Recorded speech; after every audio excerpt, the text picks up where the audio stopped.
recording.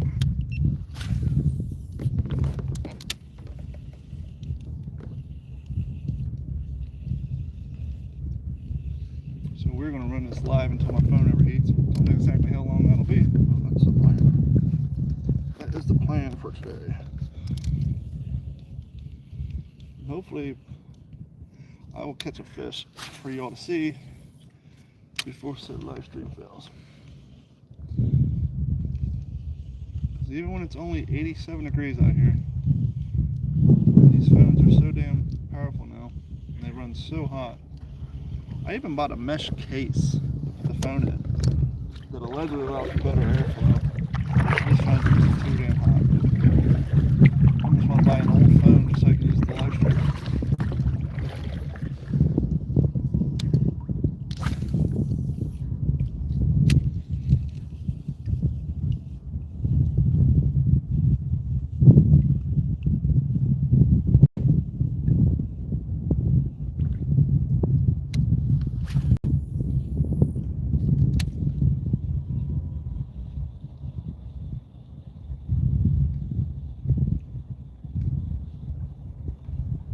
Technically, I think I could, if I wasn't recording video, I could connect my phone to my GoPro, live stream from it, but I think the phone's still doing this to work, so I don't know if it would cause the phone to produce less heat, thus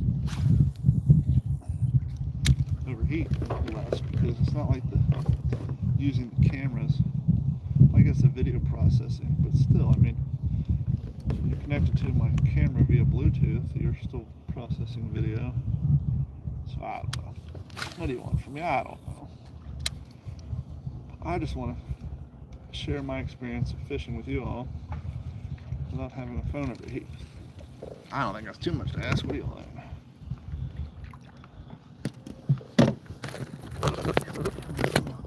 There.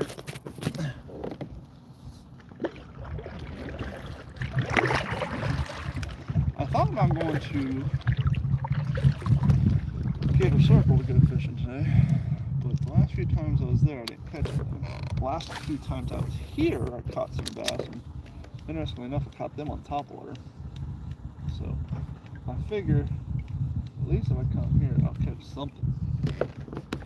May not be huge, but I'll at least catch something. Whereas if I go to Kayak Circle, I really don't know what's going to happen. And I don't know if there's any peacock in Kayak Circle yet. I've never caught any or even seen any out there yet. We know there's peacock in here because we've caught them. What's up, y'all? What's up, sweet one? Now, bear with me. I'm on a phone. Y'all's chat is like super duper tiny. It's down at the bottom. So I will do my damnedest distance between casting, retrieving, and looking for alligators to give you guys a hey, what's up. But I appreciate y'all stopping by. And hopefully before my phone overheats, I'll catch y'all a fish.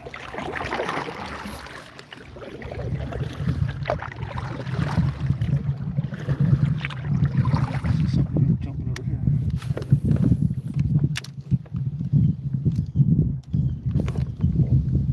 Put my hat on. Every time you see me lift my hat up, that's so I can see how many people are in the chat. Because I can't see because of the white clouds and the white font. So I gotta put something darker behind the font so I can see how many y'all are in here.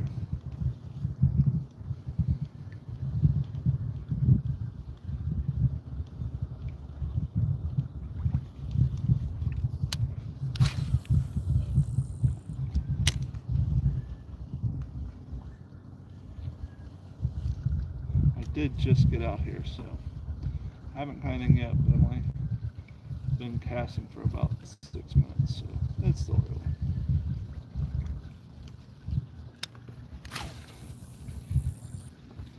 Suck thing is there's a young cat camping out at the boat ramp, so I couldn't do the old check the tire on the truck and urinate thing, so I'm going to have to find a place to take a piss for too long. I just got out here. I like the fact you got a canal boat and then a real boat. My first large fish I caught in here was 4.5 pounds. Then I caught my 8 pounds in Lake Okeechobee. I think the largest I've caught in here is about 5.5. Yeah. Caught him right here. Yeah. Pounds, man. Is your house relatively new? Yeah. Yeah, I think I caught my 4-pounder here. There used to be a pepper tree right there. Your house wasn't here yet. Yeah. It used to be peacock. Yeah, this is the first lake I caught peacock in. They're down past the other side of the lake, Yeah. where that go past the substation and past the other bridge. They're all back there. Yeah. But yep, it was right here. There's a pepper tree there. Me and my daughter were heading back. Actually, I think it was down on that seawall. That house wasn't there. But anyhow, in between the strip, that's where I caught my first 4-pounder. Have a good one.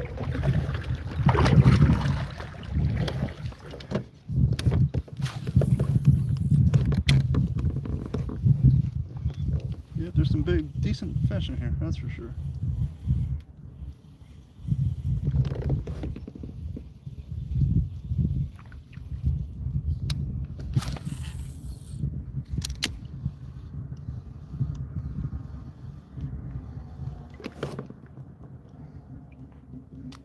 Something just came up there. It's probably a turtle. A lot of times turtles will come up and see it, like, oh shit, and they bug out. I don't think they have the best peripheral vision, or they just think I'm a log floating down the canal, and then they'll come up next to me, and they'll see me, and then they'll go, boop, take off real quick. Let me give you guys a look-see where we're at, what we're doing. So that's cool. YouTube updated their menu on their live stream. They actually made the camera flip easier to find. Either that or I'm confusing it with TikTok. One of them you actually have to go into a sub menu in order to flip that camera around. Maybe TikTok, I can't remember. What's up? Who's that? Is that Morgan Long? What's up, Morgan Long? Come on, fella. I just got out here. Been out here maybe 10 minutes. Haven't made it to the lake yet. As you can see, the lily pads have gotten crazy. The hydrilla is super deep. Feet deep of hydrilla down in here. I was going to go to Gator Circle, but I came here because the last 2 times I came here, I at least caught 2 fish. Both times they were on top water. Both times I hit the lake, so we're going to pedal down there. Good news is it's been staying light out until about 9 o'clock, so I got a few hours before I go home. Hopefully, God willing, my phone don't overheat. You all stick around. You might see me catch a few fish. If not, if I do catch any fish, I will put a video up here in a few days. I have a video of 4 fish sitting on my computer right now, but they weren't big enough to, you know, put in a standalone video. So if I catch a few fish tonight, I'll add those 4. And maybe we'll do a 5-minute fishing video. Or if I score huge and catch 13 fish like before Hurricane Ian days. I was thinking about that the other day. If you guys go back and you watch, go click on my playlist on the YouTube channel, go to Pulls and Paddles, and you watch like my first 3 or 4 years worth of videos, there were days where Carrie and I were out here, and don't get me wrong, they weren't massive fish, there were a lot of dinks, but there was days we were each one of us pulling in 12, 13 fish. We would throw them back obviously, but by the end of the day combined, we'd have like a 24, 32 fish day. And now, ever since Hurricane Ian and all the porta-johns ended up in here, and all the debris, which was shit 2.5 years ago, I haven't had a 13, 14 fish day, and I cannot tell you, probably a year or 2 years easily. Definitely missed the 14 fish days. I mean, even dinks, it's just, it's just at least non-stop action, opposed to sitting out here in the hot sun for 4 hours reeling in 2 fish.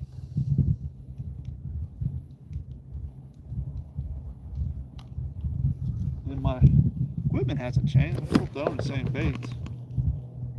Still throwing Zoom watermelon, red speedtail worms, still throwing crankbaits,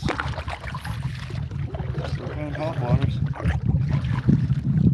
The only thing that's changed is I'll throw Rapella, but I catch bass on Rapella, but I I also catch peacock on Rapella. The only thing I've successfully caught peacock on, with the exception of one time I caught on a crankbait. A little red crankbait. Yo, what's up, Caden?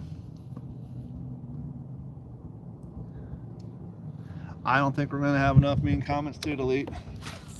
I appreciate your desire to be a mod, but Morgan Long's in here. He's a mod. Furthermore, much probably to my demise, I'm a big proponent of freedom of speech. And so usually if somebody says something mean, I don't care. But if they say something extremely rude, it's usually filtered out by the default YouTube algorithm. So now if somebody starts, you know, spelling words with graphical bullshit, then yeah. Now I've only been out here about 10 minutes. I haven't made it down to the main lake yet. I'm just hoping to get things going before the phone overheats, but right now it's only about 82, so hopefully it won't overheat.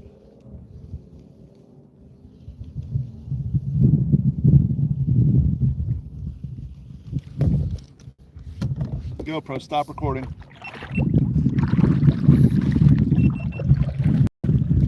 GoPro, start recording. Besides, I worked in live radio for 6 years, so I got a pretty thick skin.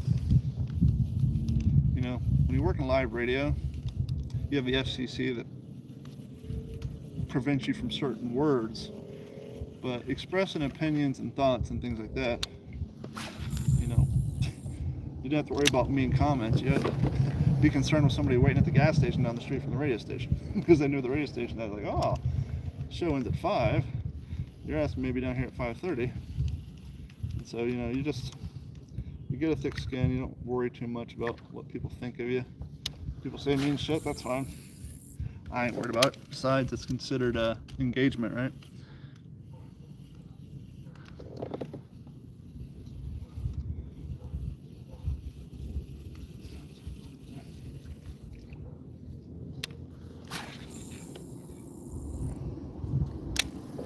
Got a cooler, got a beer, got a Gatorade, a couple of sodas, got a vape pen. What more do you need? All right, it's Saturday.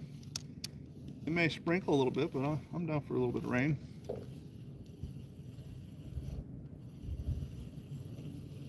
Thanks for the likes.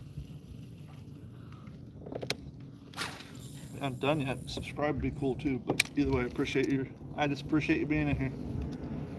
Let me show you where we're at. We're going to go underneath the Bat Bridge. I was talking about Hurricane Ian. We used to call this Bat Bridge because as you went underneath it, the bats would chirp at you because they would live in the cracks and smell like guano. But ever since Hurricane Ian sat over here for 8 hours, they're gone. These bats have all relocated. I have not heard a bat in here since the last hurricane. Yep, this used to be called Bat Bridge. And as you'd paddle under here, you'd just hear them chirping at you. Whatever technical name they have for what noises bats make.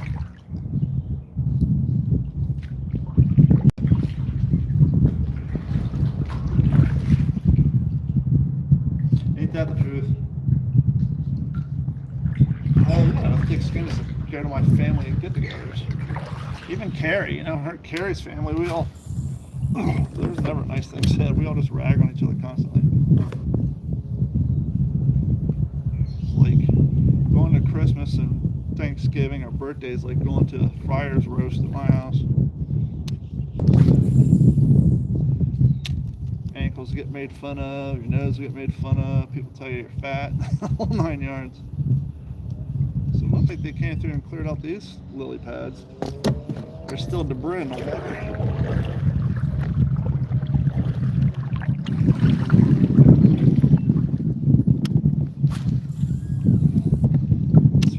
Morgan, they're trying to relocate me. I'm trying to say now if you're born between 78 and 80, you're no longer Gen X, you're in between Millennial and Gen X. What are you stopping for? GoPro, start recording. It's so hard to find good help. Even cameras don't want to do their jobs. I cannot tell you how many times in the past I've caught a nice fish and looked down at my camera control, which is kind of why I like the live stream too. Not only do I get to engage with you guys, but if I run out of battery or camera or SD cards or one of my GoPros overheats and takes a shit, I have the backup perspective of the live. But ever since I got this new phone, the phone usually overheats before the cameras do. Well, here we go.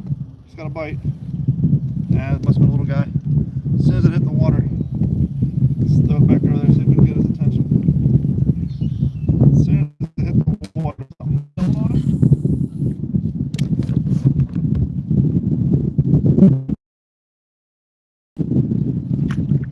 Must have been a little baby. Just a little bitty, tiny, itty bitty guy.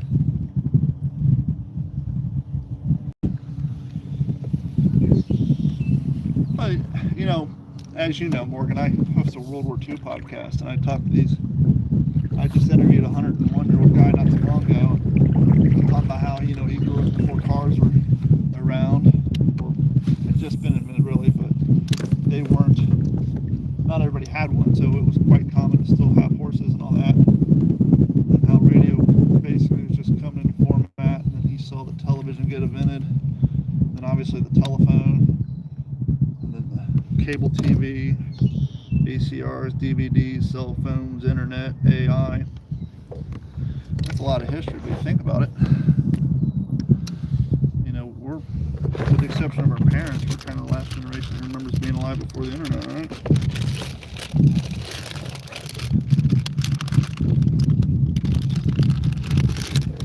Hell, I remember you were considered rich if your family could afford cable TV. Like, ooh, we're staying at Jordan's house this weekend. He's got HBO. Or better, he has Cinemax, so we're going to stay up and watch Porky's and all the soft-core titty movies. Which that was a thing too in the 80s. You know, they specifically made movies for adolescent boys that had topless chicks in them for absolutely no reason that was detrimental to the plot other than just having them.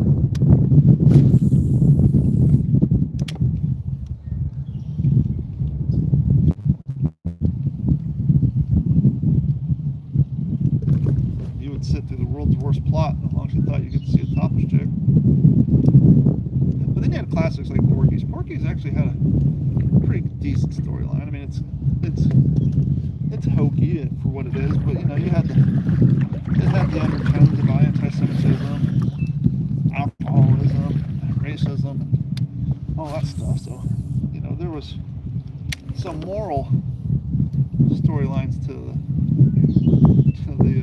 the toplessness and the sex scenes. So, you know, there's something of quality there, I guess. Opposed to American Pie.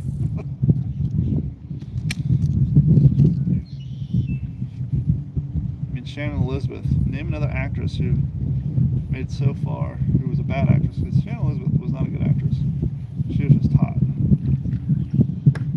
And looked good with her top off, so she definitely got a lot of money and distance out of that. Porky's is no ski school. Woo! Ski school. Yeah, ain't that the truth? I think we talked about on the podcast when I was at my mom's house that one year. She broke up with Dallas. And he made a mistake of putting the cable bill in her name because, once again, we were poor. So she broke up with her boyfriend and to get back at him because it was his fault that she broke up with him, right? That son of a bitch. We basically, me and my cousin, basically sat there and racked up pay-per-view movies. And I cannot tell you how many times we rented Ski School at $3 a shot.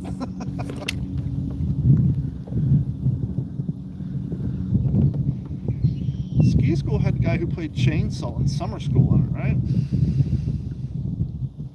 Brown hair dude?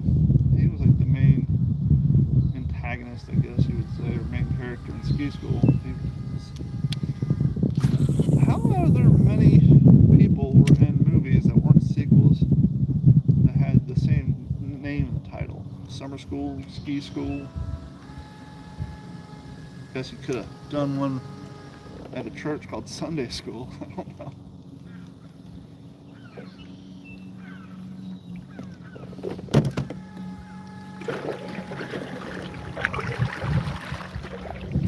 Go back now and watch Revenge of the Nerds when he takes the guy who plays Jefferson on Married with Children's Darth Vader mask. And he meets the blonde chick in the anti-gravity room.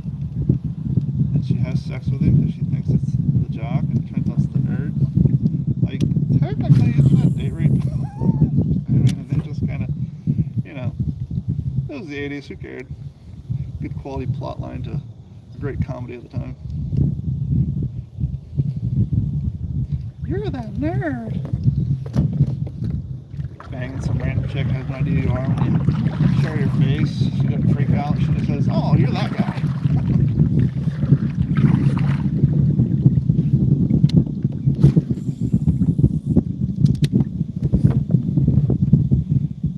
Don't even get me started on Dirty Dancing.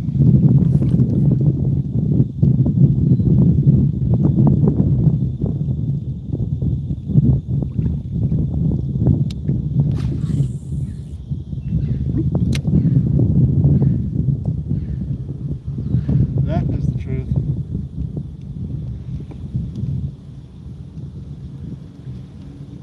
With that being said, Revenge of the Nerds is ahead of its time.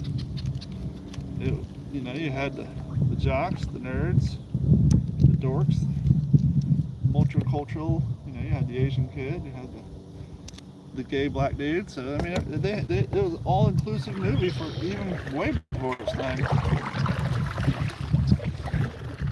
John Goodman as the coach.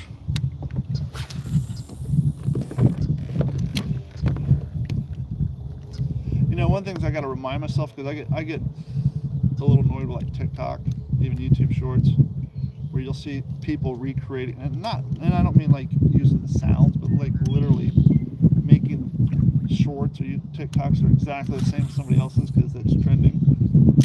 You know, and it's like you think, well, gee, no one has any original thoughts nowadays. And you remind yourself, no one's had original thoughts in a long time, because basically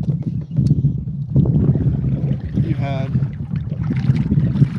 Animal House, then you had PCU, which was basically the remake of Animal House, then you had Anchorman, which was not Anchorman, 40-year-old, nope, not 40-year-old Virgin, not Anchorman, Old School, which was basically a remake plot of Animal House. Van Wilder was essentially a remake plot of Animal House. So like even movies back in the day were all just remakes of movies. Look how sloppy and gross this is out here. You guys probably can't see it, but you have all these lily pads, then you have all this soupy debris. I guess the lily pad equivalent of sawdust. Where they came and cleaned up some of these lily pads. It's like a swamp right here.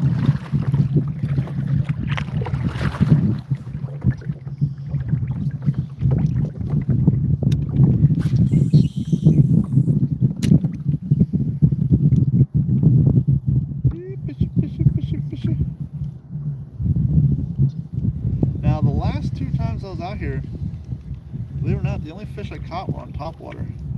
So I think I'm going to throw my whopper plopper a few times, see if we can get anything on topwater. And I might twirl over here to the right, where there's less goop and nastiness. Troll through it. But yeah, we're going to roll over here. We're going to throw my whopper plopper, see if I can catch us a fish. Like I said, the last 2 times I was out here, the only fish I caught were on topwater. Which I don't mind. I truly enjoy topwater fishing. It, as I've said before, it incorporates all your senses. You see it, you hear it, you feel it. And depending on how big that fish is, when you pull it into your boat, you can taste the water as it hits in your face with it.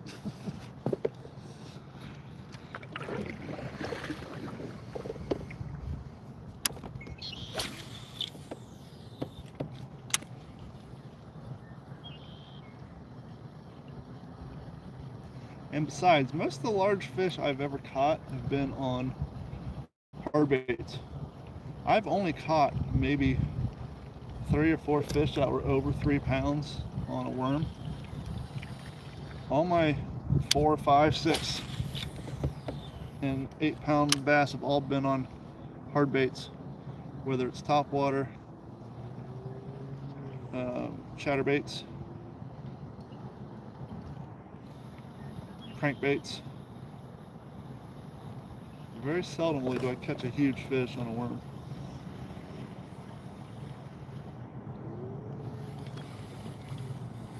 And everybody has their own way of fishing. I want to get my beer out. Everybody has their own way of fishing whopper ploppers. I've caught bass on all types. And what I mean by that is I have people saying, hey, you're retrieving it too fast, but I've caught bass on fast retrieve. I've had people tell me that when I stop and pause that I need to keep a consistent reel, but I've caught them when I've stopped and paused. So topwater is one of those weird things. Everybody has their own preferred way of doing it, but I've successfully caught a fish using all manners.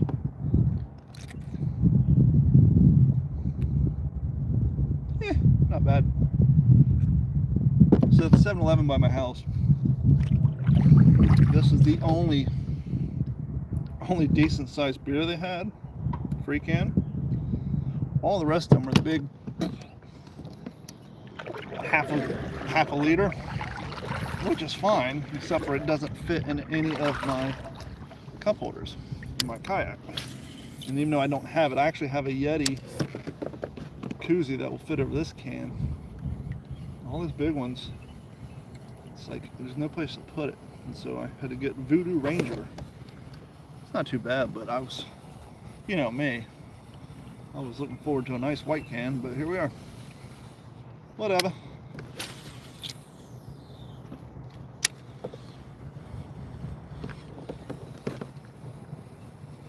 Fun fact, this is the only body of water I've ever fallen into out of my kayak.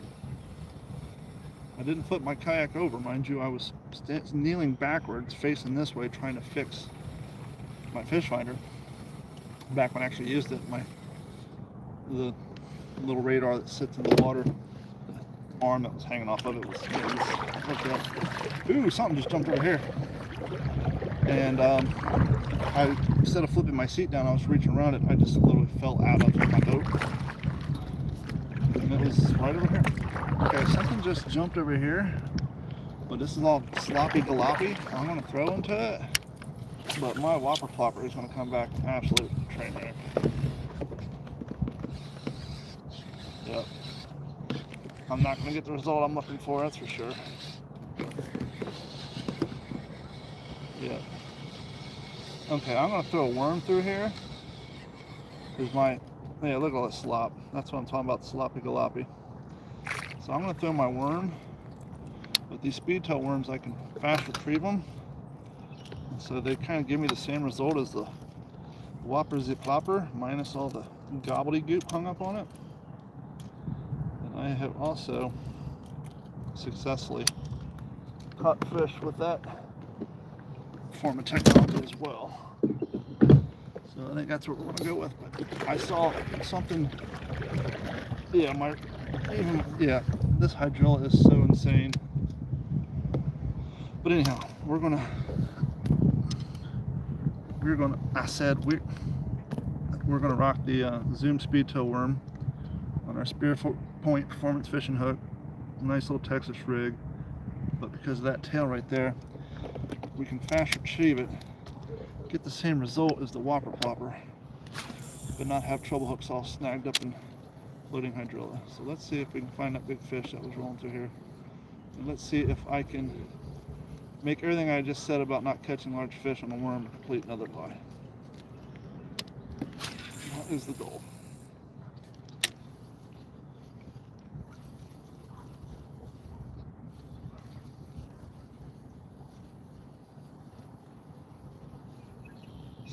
See the action you get off that speed tail worm, you retrieve it fast enough. Oh, there you go. See him hit it?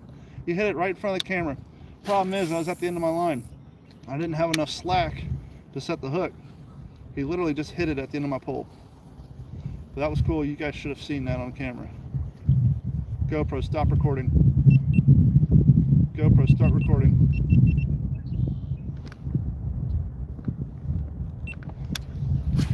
Hopefully you guys saw that on camera. Let me know if you saw that, Morgan. It was right at the end of the boat.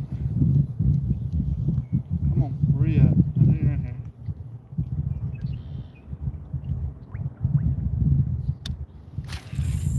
There is a bobber floating out here, looks like.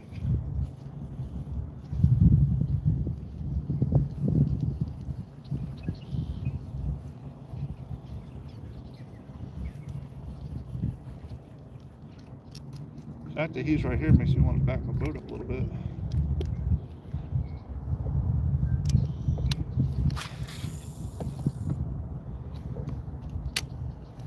Yep, Texas rig is my go-to on worm too. Texas rig on a polymer knot with a little 1/6 bullet head weight.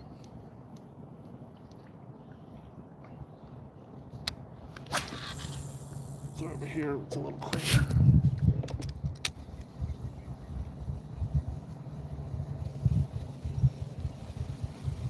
Fast retrieve, get my worm flipping. There we go.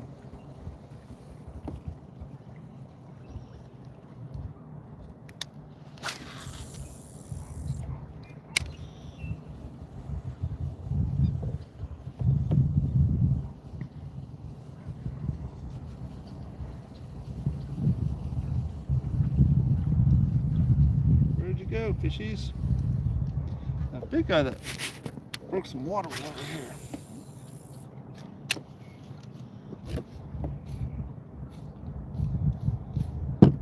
Slow retrieve while I drink my beer. Citrus flavored.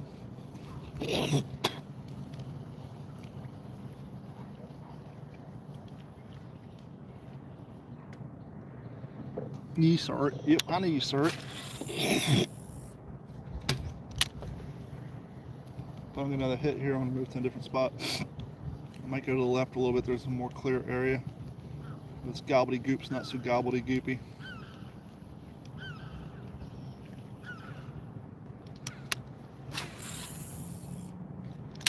The nice thing about the gobbledygook is it holds my boat in place. I don't have to worry about putting an anchor down. I'm just kind of stuck here like putting a knife in some mashed potatoes. Okay, we're gonna relocate. Let's relocate over here to the left a little bit. Ew, it's more like spinach, I guess. Be a more accurate description of this funk I'm in.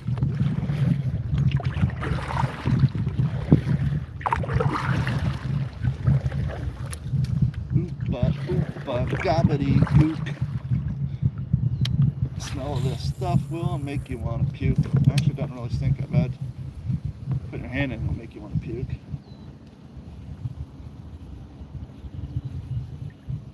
So one time Carrie was in this spot and she was fishing a whopper plopper and something hit it on the right side of her kayak. I don't know if it was an alligator, I don't know if it was a large bass, I don't know if it was a gar, but I'm not shitting you, Morgan. The whopper plopper was at 3 o'clock on the right side of her kayak. It flew out of the air over her head and landed at 9 o'clock on the left side of her kayak. So whatever hit that thing, hit it so hard, it launched it out of the air and up over her boat like a rainbow and landed on the other side of her boat. So whatever hit that son of a bitch was a monster.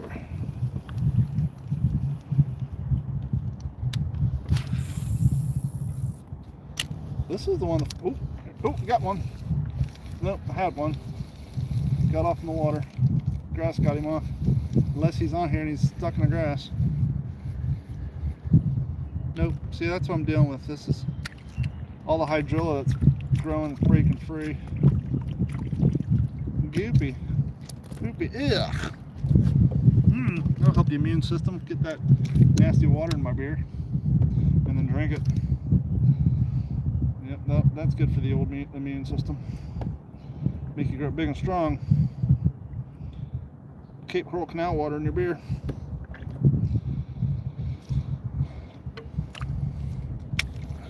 They say the best solution for pollution is dilution.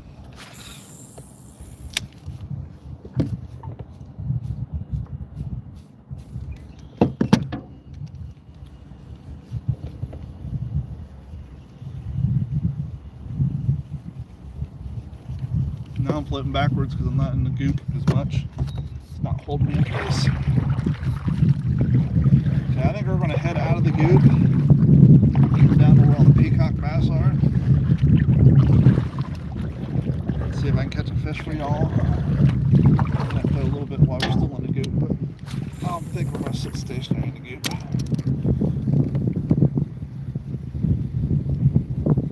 We'll travel back through the goop later on the way home.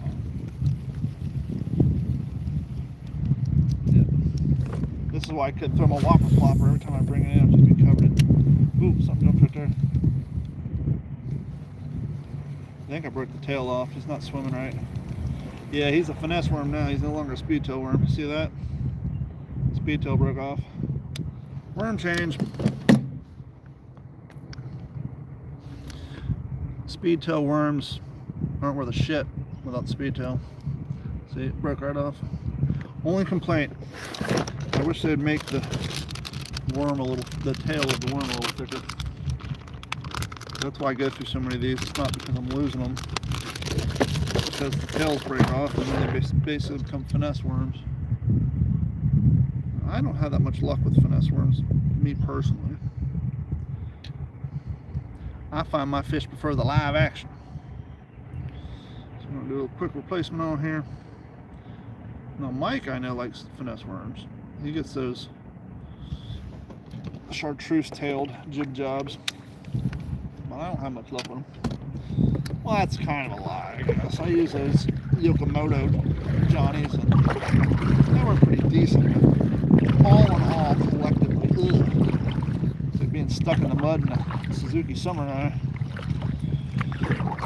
All in all, I have definitely more numbers yet. It's like fishing from a helicopter over a rainforest. I mean, it's so thick right here. Oh, they're jumping though.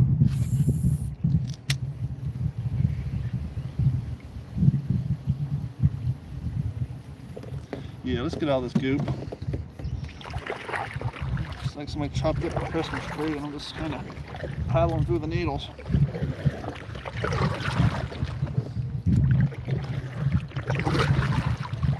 Get out of the sloppy jalopy. We're going to go over here where it's cleared up a little bit. Oh, that's sad. The last clear corner, and now having a house built on it. That was the last undeveloped corner of this lake. I had many fantasies. I never got around to it because only seldomly was that corner mowed.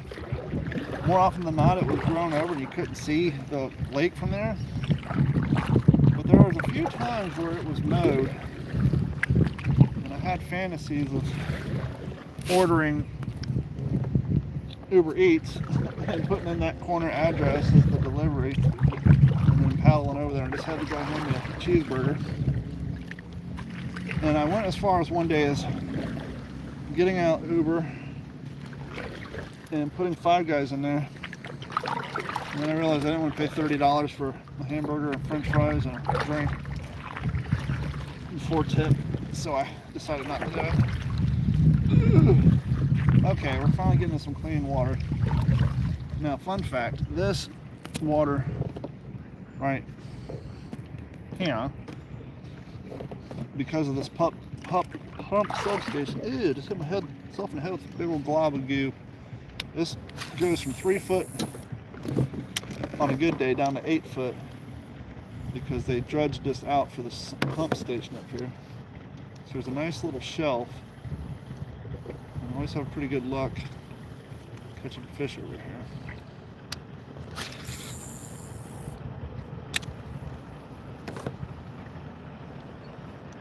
I'll tell you what, I'm probably going to pull my Rapella out real quick. So I have caught peacock here. So I'm going to pull my Rapella out and see if we can get you guys a peacock.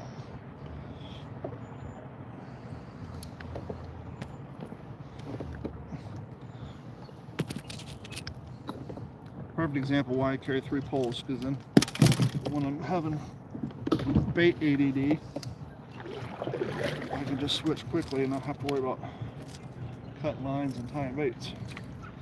And if I want anything that's not a worm, a whopper plopper, or a Rapella, then I have to cut line and tie bait. But I have my 3 staples already tied up and ready to rock. So I'm going to turn this boat around. I'm going to cast out yonder way. See if we have any luck.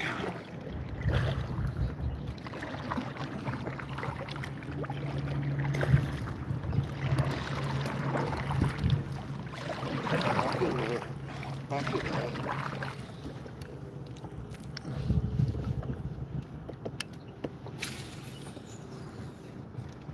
Thanks to the cloud cover, the phone hasn't overheated.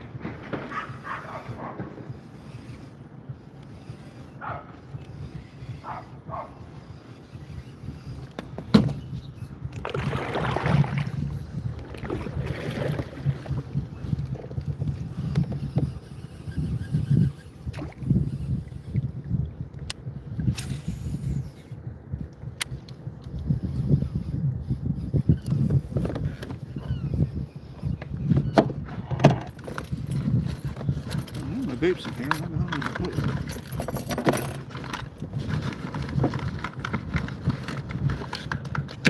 It's in my pocket. Oh, it's in my pocket this whole time. Imagine that.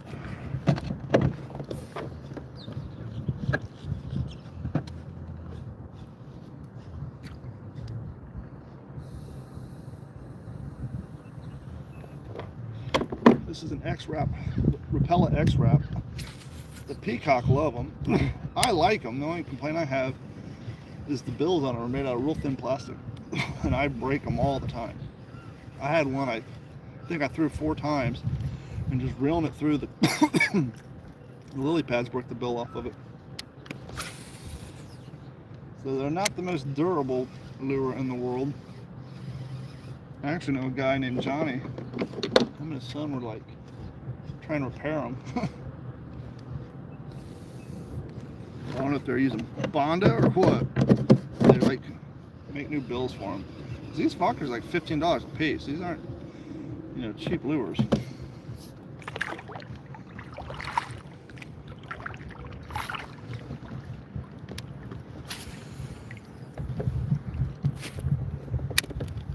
But you know, I'll pay $15 for a lure, but not if it breaks. You know, I don't want to have to buy one every time I go out fishing because it breaks. But with that being said, this one has lasted me quite a few trips. So. But I have definitely broke some on the first day out.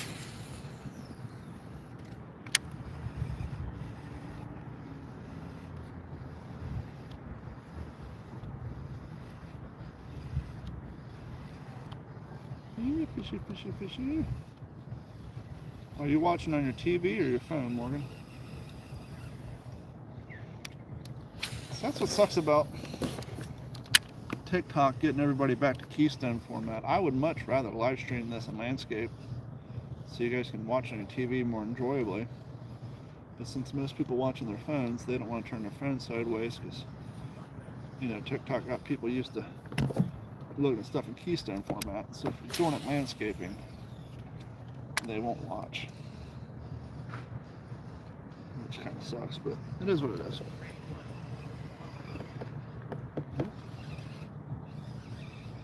Scubba.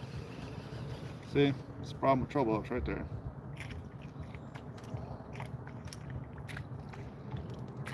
Okay, I'm gonna go down this canal and get out of this goop. See if we can catch us some fish. Dip in my tea bag, all that shit off of there.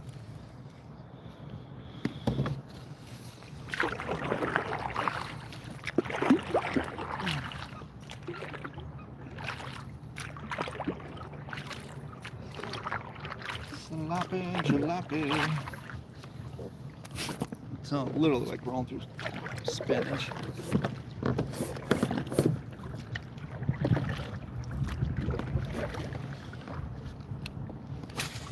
Lily Pad Alley.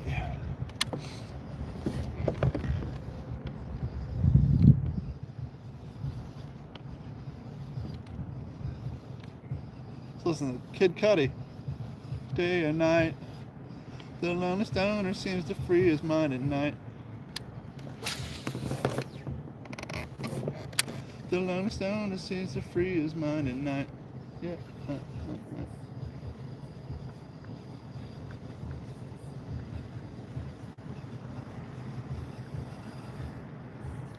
You guys can't hear it, but you'll hear it shortly when I recognize it from the bass line.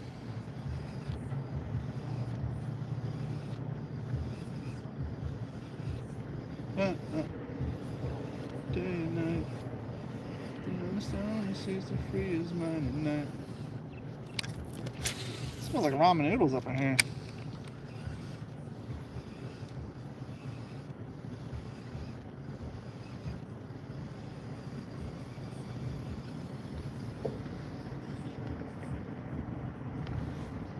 They're easy to comment on the phone. Definitely understand that.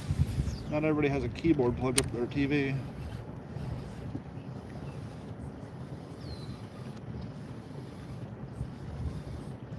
It smells like macaroni and cheese water. Somebody's cooking pasta for sure.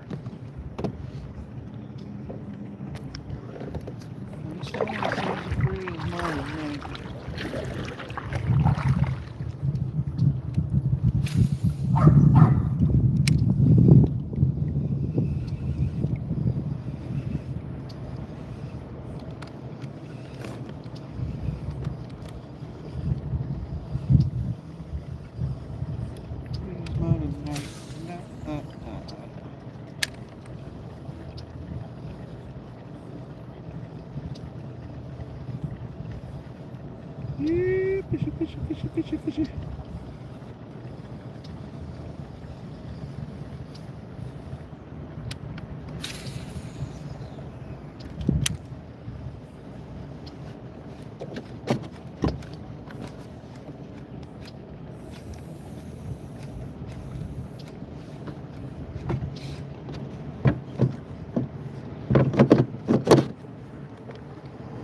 No, I'm in Cape Coral, Florida. Very, very, very far from Daytona Beach. We are freshwater fishing in the canals. We have, I don't know, between 500-600 miles worth of canals here in Cape Coral. And most of them are freshwater. And we are fishing for bass and peacock. Had a bite so far, but it's still early. Bite time's really not until about 7 o'clock, so we're doing good. I'm going to pedal down here past this other bridge, and that's where most of the peacock are at. Just trying to find something over here by this pump station right now. I've caught a fish or two here. I appreciate you commenting, and I appreciate you hanging out. Are you in Daytona Beach? Where are you at? Turn off the Kid Cudi.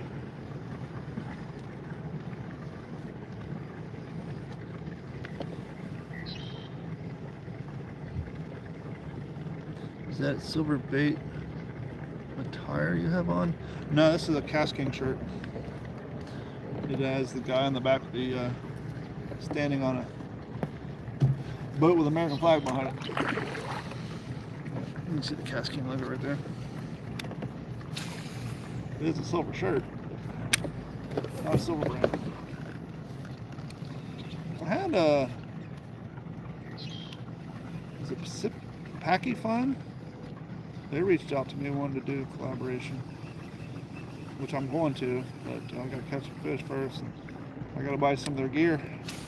Can't do a video for them while I'm fishing with my casting stuff, you know what I'm saying? But I'll have to test out their stuff. Tennessee, we're at in, where are you closer to? Knoxville, Chattanooga, Memphis, Middle Tennessee. You know, I've never been to Nashville. I'm from Kentucky and Ohio, so anytime I drive from Florida to Kentucky, I always pass the Knoxville side. I never stop in, but just the interstate goes past Knoxville and not Memphis. So the only experience I have in Tennessee is any towns that would be off of 71 or 75, depending on where you're from. It's all the same interstate, they just change numbers around. Well, Kentucky, I guess. Technically it's not the same, but 75 runs into 71 outside of Richwood, Kentucky. I just pictured all as the same. I-75, there you go, Knoxville. Yeah, 75 is 71 down here. all the same.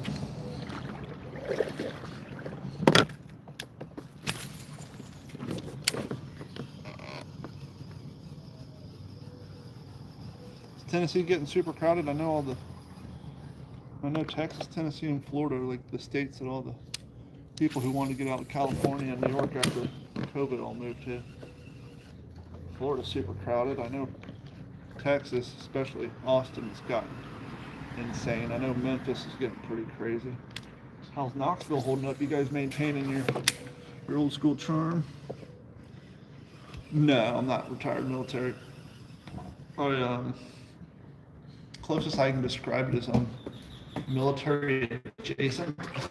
What I mean by that is, growing up, my best friend's dad was a gunny sergeant in the Marine Corps, so I had a lot of basically lived with them during the summertime when I was out of school.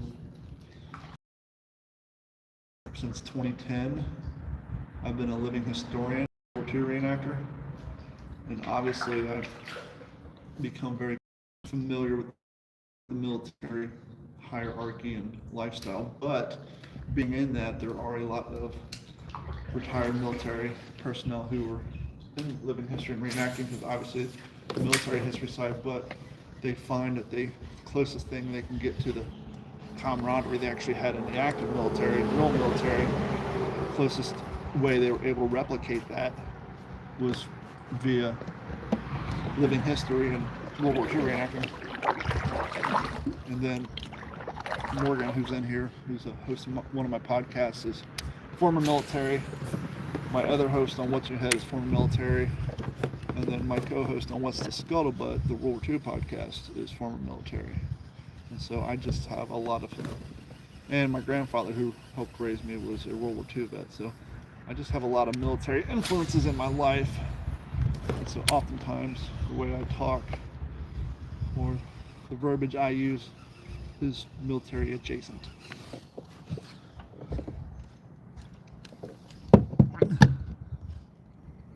Rich guy. Well, I appreciate the sub, and I appreciate the fact that I'm putting on a good enough front on my Facebook marketplace kayak, and my used GoPro cameras from eBay, and my very affordable casking equipment. I put off the appearance to be rich. I appreciate that. Thank you. I'll remember that when I'm playing my favorite game on Monday, which is how much money I don't have in my bank.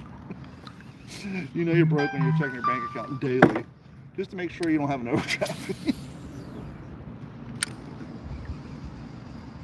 Think it's a payday yet? You know, I figured out a while ago the difference between poor people, which I was a majority of my life, versus the lower middle class, which is what I am now. Because when you're poor, you're broke, you're stressing about money, and you're worried about paying your bills. When you're lower middle class, you're broke, you're stressing about money, but that's because you paid off all your bills. The only difference between the two is we're both broke. It's just one of them pays the bills. One of them makes enough money to pay the bills, and that's it. And the other one doesn't make enough money for that. So, yeah, lower middle class for sure. Bills are paid, but I ain't got no money.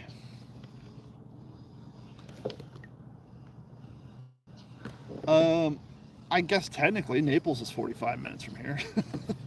Yeah, that's Naples, Marco Island, and Estero is pretty rich. Bonita Springs is pretty rich. I'm in Cape Coral, but I'm within running distance of North Fort Myers. So North Fort Myers is pretty low income. So yeah, I'm rich adjacent.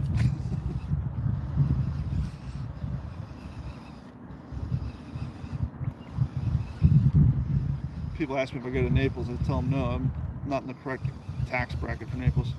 I'll give you a perfect Naples story. I'm an IT guy, and I had a job down at this fancy restaurant on the water in Naples. It's a 45-minute drive. So I drive down there. It's all hot out. I have to park my car. So I walk to the restaurant where I got to do my job, and I got my bag on me and No, actually I don't. What I do is I usually check in a job, check out the situation, then I'll go to my car and get all my tools and stuff instead of just walking up with a bundle of shit. So anyhow, I walk in, got a baseball cap on, button-up Dickie shirt, and manager, the guy who at the door, yeah, can I help you? I just made a 45-minute ride from Cape Coral. I was like, yeah, do you have a restroom?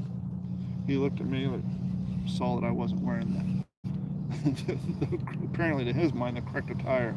To which he replied, no, the public restroom is across the parking lot. Long story short, it wasn't across the parking lot. I was like a quarter mile away. So I walked a quarter mile away, took a piss, came back, went to my truck, got my tools, went back. Same guy.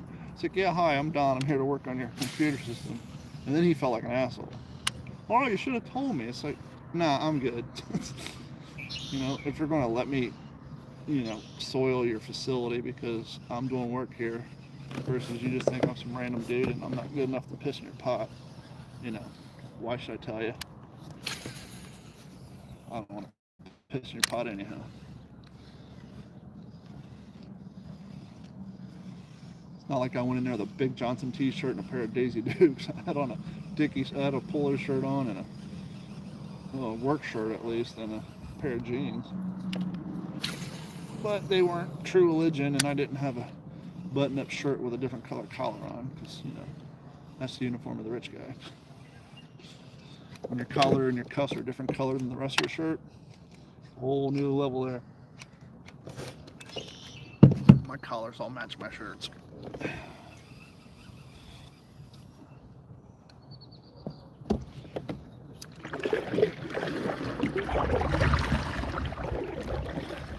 Day and night, the lonely stone seems free as mind at night.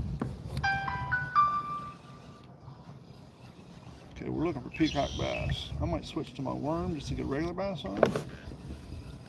Actually, if we're looking for peacock, we need to throw this propeller because that's what they dig on.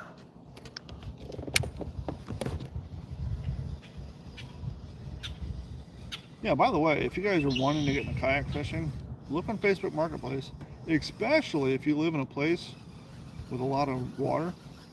What happens is people do a lot of spontaneous purchasing. And they'll buy kayaks and they'll use it once and twice, and then they'll sit in their backyard. And if they're not lying to themselves, they'll list them on Facebook Marketplace. And so you can easily get a relatively new kayak for half the price of what they bought it for at the store. So if you want to get into kayaking, actually, both the kayaks I've ever had, the first one I bought off a buddy of mine, the second one I got off Facebook. So, yeah. Why buy brand new when you can buy used, especially if the used ones look brand new? I can't tell you how many brand new kayaks I've seen on these backyards here just rotting in the sun. And I'll see them out there for years, and then they don't even take the seats off, right? And so the seats all break down and get all gross. Definitely see a lot of spontaneous purchase kayaks out here.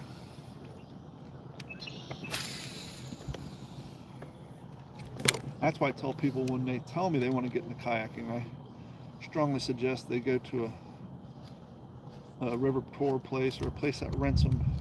Rent one once, preferably twice, or if you're in a situation where you know somebody with one, borrow it.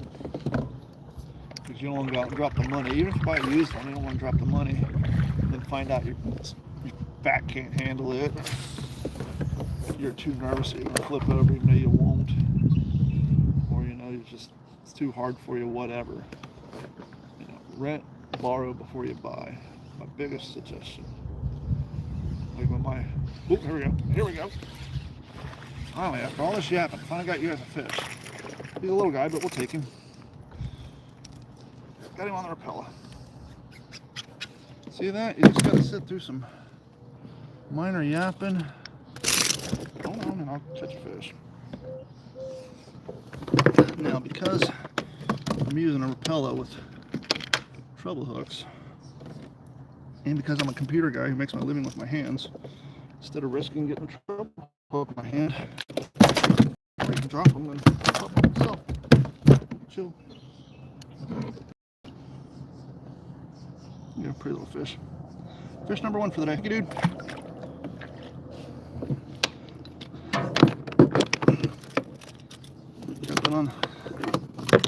is the Rapella.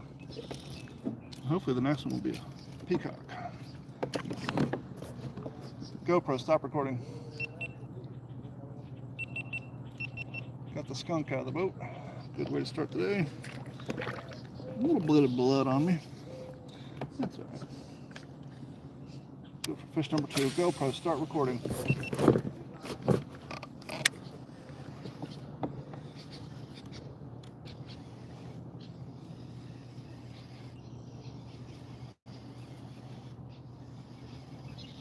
Looking for fish number 2.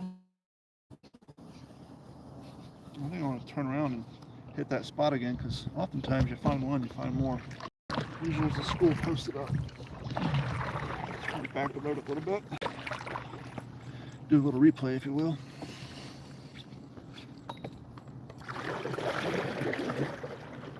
Hey, some lights for my little fish.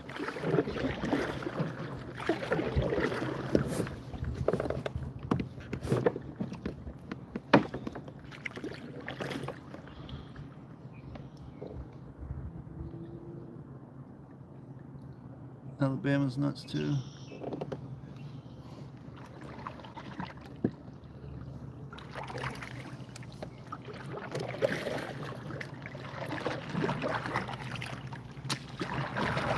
Back it up. Back it up.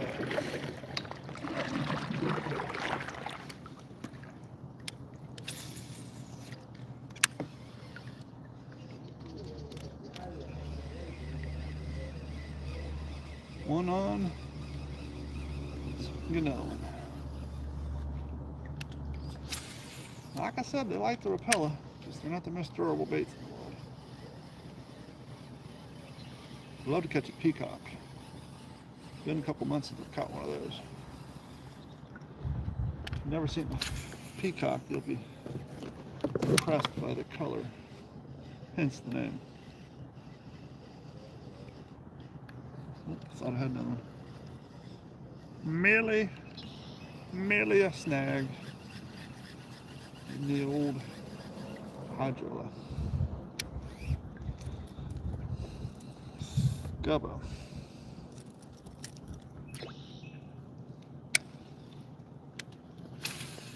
Do you have a reservation? Yes. My name's Ed Froyman. Ed Froyman. Yes, that's right. You're Ed Froyman, the Sausage King of Chicago. I was just thinking about my previously discussed interaction with the restaurant manager who didn't want me to piss in his bathroom, and the scene from Ferris Bueller where he didn't want to let the kids in. Ed Froyman, the Sausage King of Chicago. Fun fact, apparently at Brad Pitt's height of his powers, like Fight Club era, when he would check in the hotels, that was his nom de plume, or his alias. He would check in the hotels under Ed Froyman.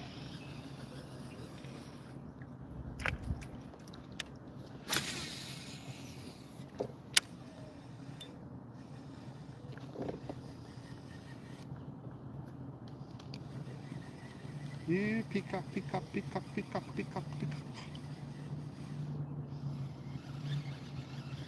The faster I reel, the deeper he dives, the more hydrilla I get snagged up in. So there's that.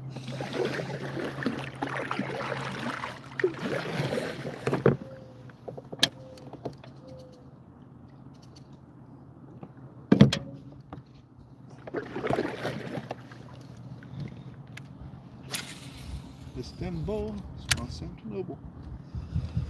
Well, it's Istanbul and Constantinople, so if you have a date in Constantinople, she'll be waiting in Istanbul. Even though New York was once New Amsterdam, why the church I can't say. It was like it better than way. Back to Constantinople, you can't go back to Constantinople, it's a long time gone.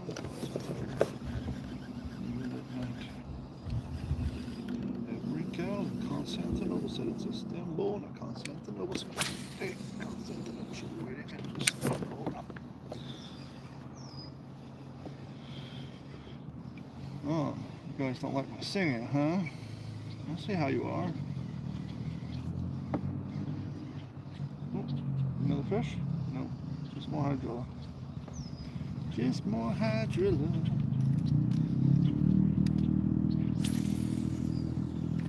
Bloop.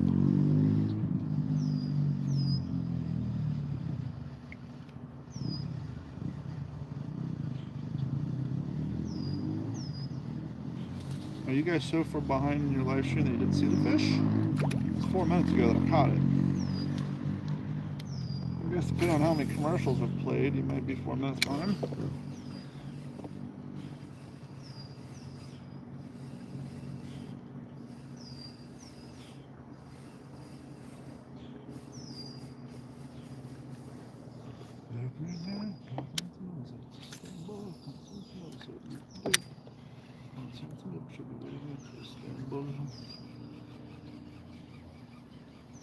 New York was once New Amsterdam. Why they changed it, I can't say. The reason I got that song in my head is because it says New Belgium on my can. For some reason, New Belgium reminded me of New Amsterdam, which obviously would lead to they might be giants. Istanbul, not Constantinople, because that's how my mind works. But just as a reminder, if you have a date in Constantinople, she will be waiting in Istanbul.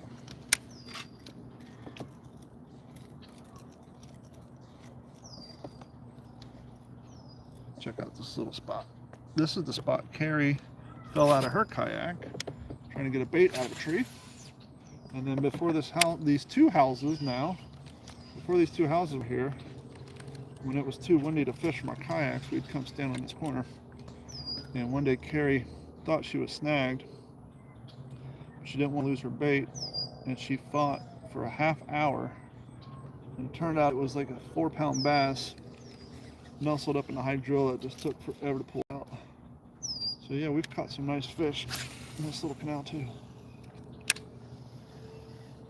But yeah, I've been fishing here so long that these two houses didn't used to be here. That was only 3 years ago. Not long ago, maybe 4 years now. You can see it on my YouTube videos, so it's there. Go to the Poles and Paddle playlist on my YouTube channel. Or you can even go to the Poles and Paddle YouTube channel, which has a lot of those old videos have been actually moved to the Poles and Paddle YouTube channel. So what I do is I post my new videos here, and then the older ones get moved over to the actual Poles and Paddle channel. So I have a Poles and Paddle playlist on this page, and then actually have a dedicated Poles and Paddle channel where I move the older videos to. Until I get over 1,000 subscribers, but I'm at 600. And so once that one gets to the requirements that allow me to live stream and all the other fun stuff that YouTube requires you to do to have a fully functional channel, I will continue to post the new fishing content here and live stream here, and then move the older stuff over yonder way. So, which is nice because then old videos get new posts and they get new eyes set on them, whereas if it's been in my playlist for 2 or 3 years, they don't get promoted and you don't see them. So it's a way to set new eyes on old content, which is kind of nice. Okay, I think I'm going to switch to a worm. With respect to that one fish, I don't have much luck on this guy. So we're going to switch to the worm, see if we can increase our catch output and adjust accordingly.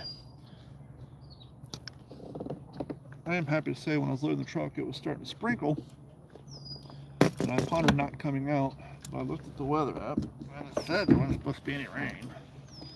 And despite all the clouds, it has stayed true to form, even though, as I said in my driveway, I'm going to go fishing regardless, because even when it's not raining and you're on a kayak, you're not getting drenched, but you're not staying dry. There's no such thing as staying dry on a kayak. So when you paddle, the water flies off your paddles and gets all over you. Like my lap is completely wet, and I have not fallen in the water. So there's that.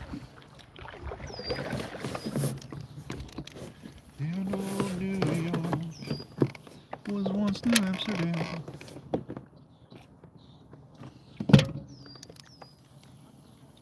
So I used to be able to come down here and throw a top water along this left bank and catch the same fish every time.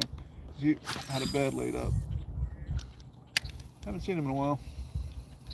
That was all pre-hurricane, as we spoke about previously.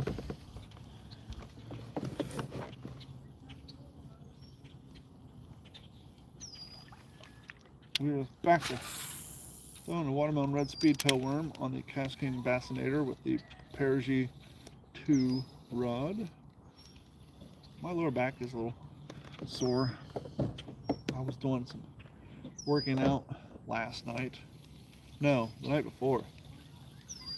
Yeah, did some functional fitness on Friday, and then Friday night. Don't know if my knee was twisted from the dog in the bed or because I worked out at 10 o'clock at night and then went to bed dehydrated. But I had the worst Charlie horse. You know, like when you feel like your calf flips inside out because you don't have enough potassium? I woke up with that. And usually it goes away. My calf still hurts.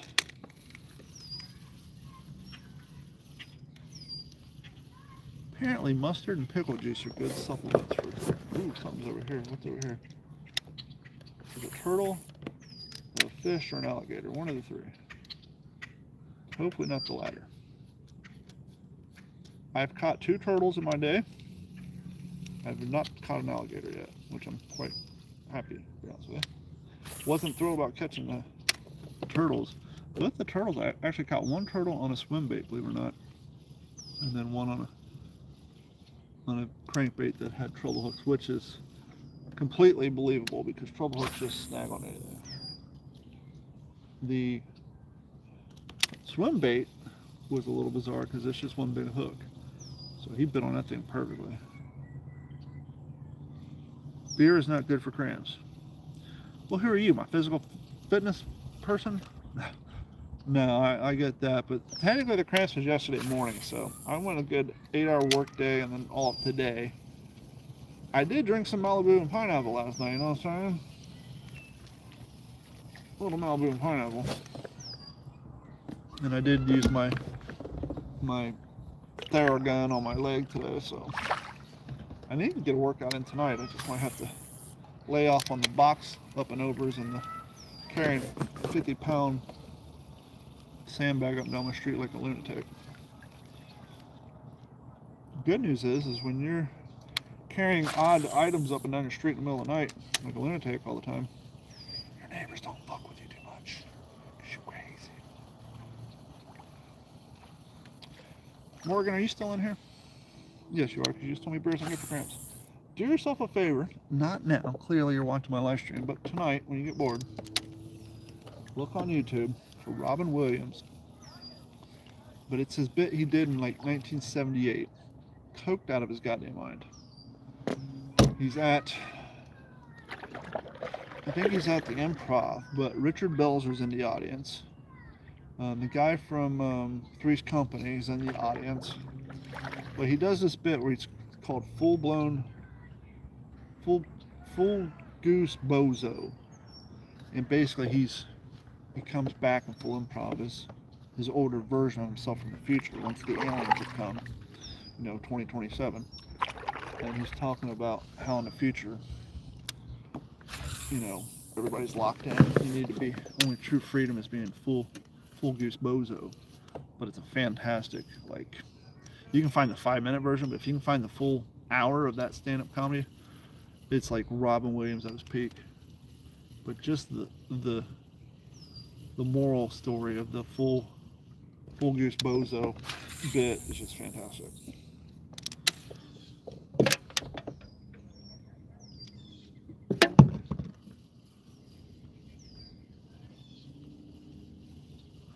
He actually brings the guy up. I can't forget his name. The cat from Three's Company, Jack Tripper.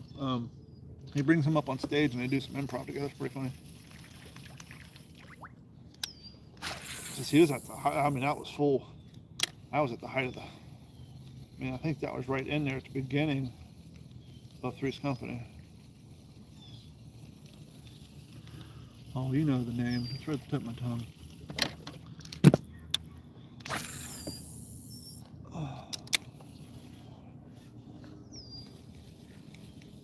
funny, I can remember Richard Belzer.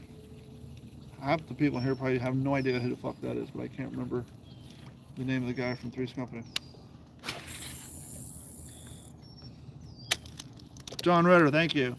I knew you'd come up with it. I knew you're delayed due to commercials. John Ritter's on it, yep.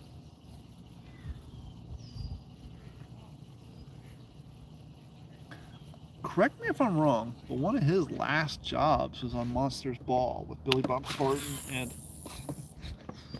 Okay, for the 4 of you who weren't in here an hour ago, I apologize, but we had this conversation about movies earlier where they just had naked people in it for the sake of getting eyes. Well, Halle Berry was the fucking cat's pajamas in the late 90s and early 2000s. And the first time she was topless was in a John Travolta movie called Swordfish. It was a computer hacking movie. And it was just literally one of those, no need to the plot. She just flashed her tits for the money. But then she was in Monsters Ball. She did a sex scene with Billy Bob Thornton. And that was all the rage when that movie was out. That was like the talking point. You saw that movie before that scene. So if you want to see like a 28-year-old Halle Berry in her prime, go watch Monsters Ball. She may have been a little older than that. I don't know. But yep.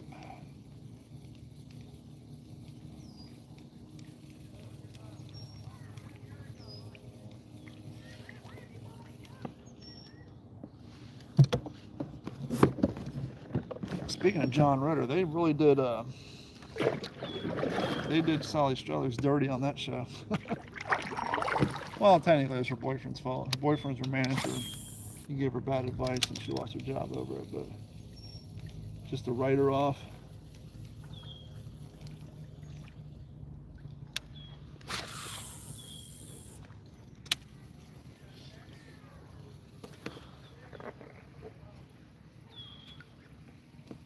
Was he also in Bad Santa? Am I thinking wrong? Am I confusing that with Billy Bob Thornton and Monsters Ball? Oh, I can't remember. Was he in Bad Santa? I guess that would have been 2 Billy Bob Thornton movies he was in.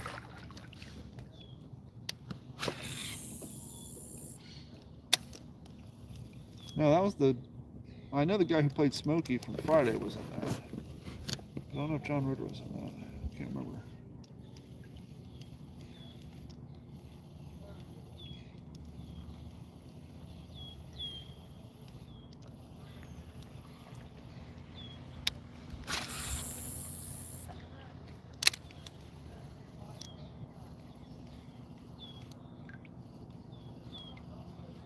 Oh, Penny from,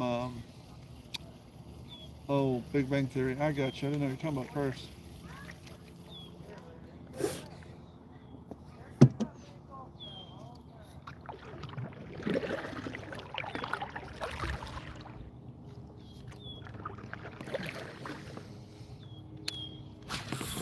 Other than the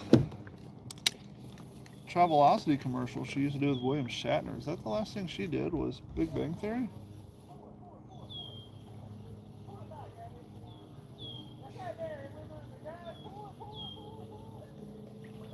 Little kid's caught a fish, I think.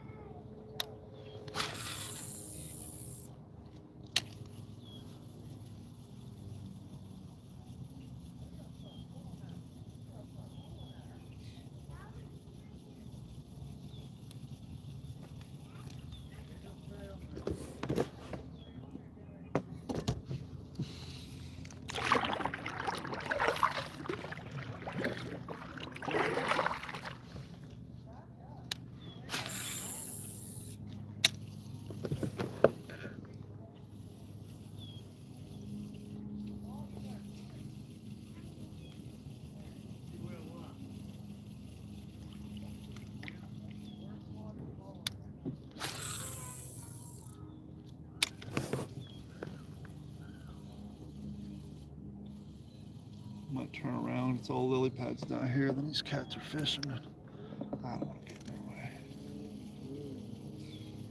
I'll have to either go through the goop on the right, or cut through their path on the left. I ain't trying to do all that.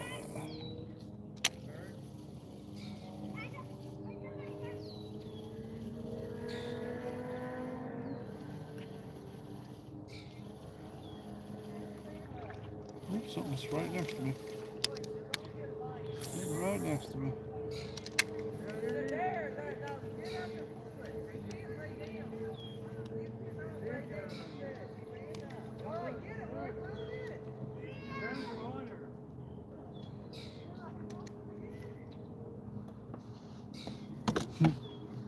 He didn't want to stand up to fish. Glad he's finding them.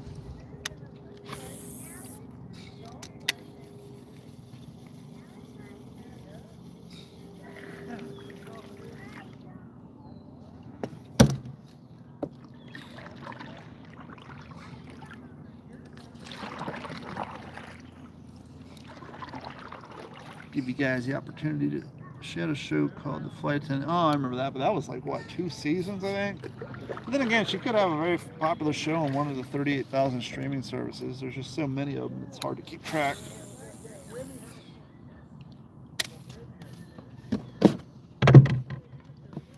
I appreciate y'all hanging out.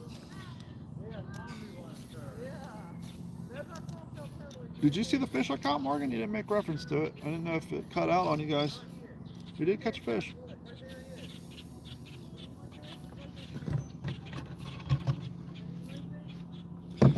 Caught him on the Rapella. GoPro, stop recording. That was exactly 21 minutes ago. GoPro, start recording. I should have stopped that recording a long time ago. I usually only let it run for like 10 minutes.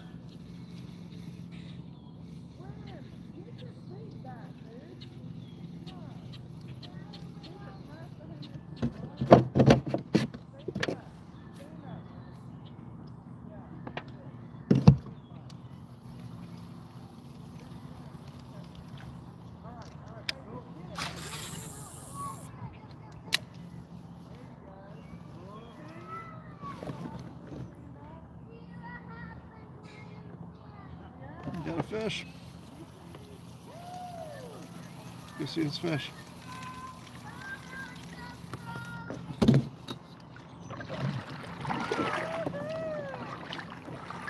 Got himself a little bass.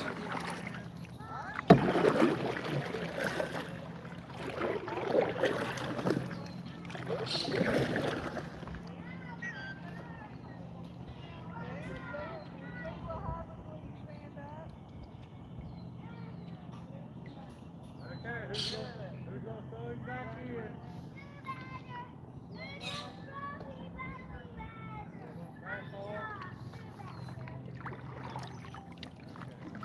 Got a fish.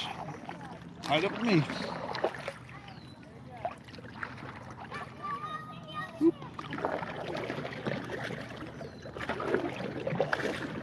Tied up with me. Caught a fish.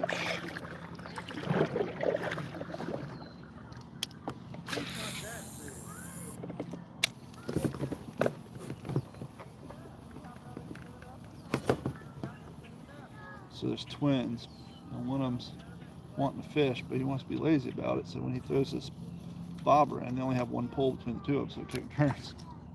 So the one brother throws it in, but he lays on his stomach.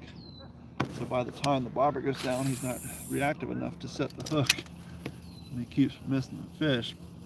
And then his brother throws it in. His brother throws it in, but his brother's standing up. His brother's catching the fish because he's there and he's aware and he's available to set the hook. And so the mom is using the brother as an example of why you can't be laying down while you're fishing.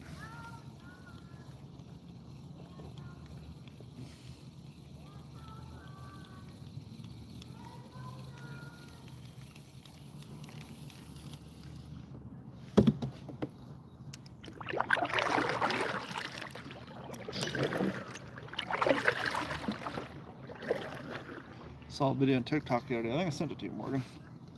Guy was out with his son. One of his little Spider-Man, whatever, little blue, my first fishing poles. Starts reeling in this monster, and he puts the pole down. His dad ends up reeling it in. This is every bit of a 6-pound bass. Little 5-year-old kid caught a 6-pound bass on his little Spider-Man fishing pole. Throwing a night crawler on a bobber. And the cool thing is, it was like on a lake, and there's like a restaurant. And everybody's cheering for it. It's pretty cool.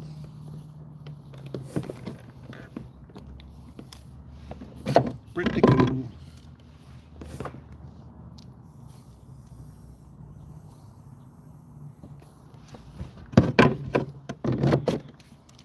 When I was like 14, I lived in Ohio. My dad had a pontoon boat. We went to Lake Erie, Kelly's Island on Lake Erie, as a matter of fact. And him and my brother went out walleye fishing all day. First and foremost, back then, you didn't take that style of pontoon boat on Lake Erie. People thought you were crazy. It was just too small of a boat. So he did it. But I was too interested in the 4 girls my age. I was standing next door, swimming in the pool. So I opted to stay home that day. My brother's out fishing. And so I kept my fishing pole, and I really didn't fish much back then. And I ended up catching a walleye like that big in the lake behind the condo. Whereas my brother and my dad spent 5 hours on the lake on the boat, didn't catch one all damn day.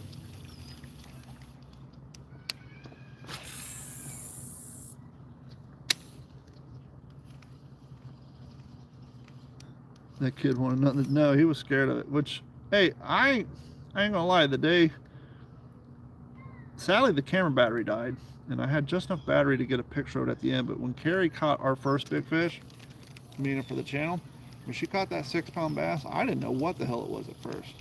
I had never seen a fish that big. And when it first poked its head out, I was like, she fought that thing for like 15, 20 minutes. I'm like, we just started fishing. She caught that thing on a Walmart pole with a freaking Ozark Trail June bug swirly tail. I was like, please don't tell me she's pulling up an alligator. Please don't tell me. She pulled that thing up. I was like, holy shit, that thing is a monster. That was only 6 pounds. My 8.75 was even more of a monster, but by then I'd caught enough fish that I was used to it. That 6-pounder she caught, that was probably maybe first 6th or 7th bass we'd ever caught. It was right there in the beginning. That dad took out his cell phone, straight up got in the lake. I ain't losing this fucking fish. Hold my phone. He was expecting to go swimming, but he didn't get in deeper in his knees. But he was preparing for it. There's an iguana or something big over in this pepper bush.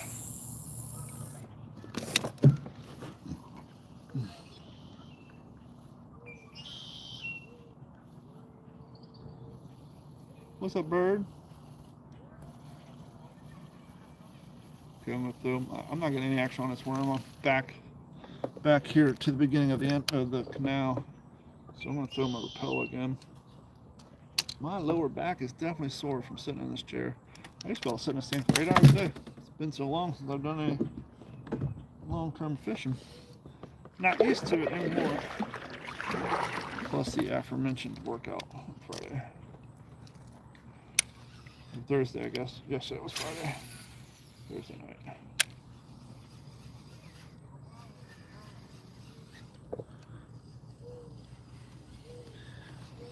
Yeah, I'm not throwing shade, but I was a little surprised to find out that Mike's personal best was like 3.5 pounds on bass. He's caught bigger, obviously, saltwater fish.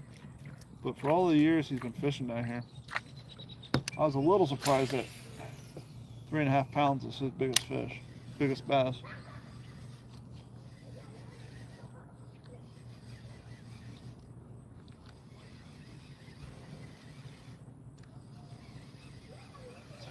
Okay, I'm throwing top water. This hydro is so thick, and we know that they're hitting on top water.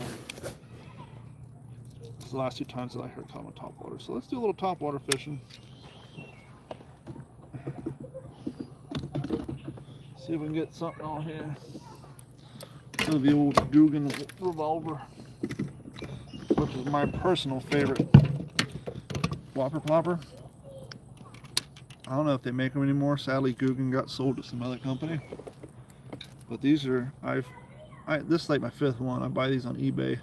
I got my first one from Mystery Tackle Box. You didn't even see this one's tail's broken. But this damn whopper plopper, I've caught multiple 2-pound fish, handful of 3-pound, a couple of 5-pounders on here. This thing just, I find it's heavier than a lot of other brands. It makes good sound. My only complaint is they use the same size hook on the front and the back. And so if sometimes the front hook gets snagged on the back hook, if I wasn't so lazy, I would have placed one of the hooks with a little bit shorter hook. But other than that, this thing just, Florida bass love this damn thing. And every time, I need to go on eBay and see if I can find more before they all gone. But hell, even these things are getting up to $18, $19 a piece. But they're a lot more durable than the Rapella by X-Rap.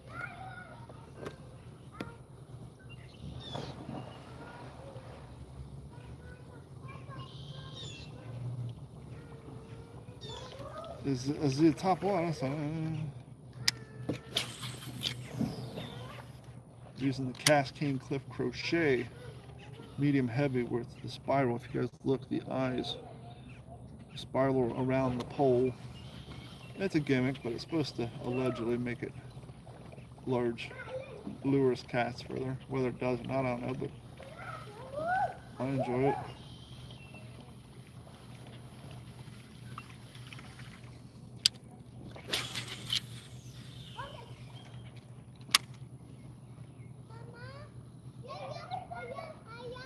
I've never caught a peacock on a whopper plopper. It's going to happen. This will be the canal. I probably caught 6 or 7 peacock in here, but every one of those has been on crankbaits.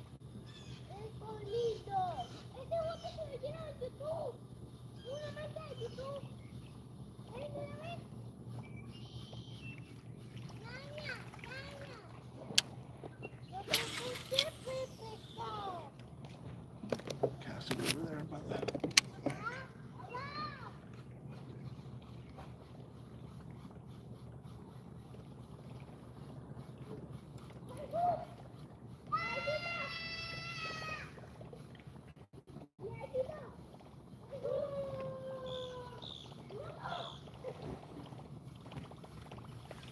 Paddle down a little bit. I don't know how much luck I'm going to have right here by a pool full of kids.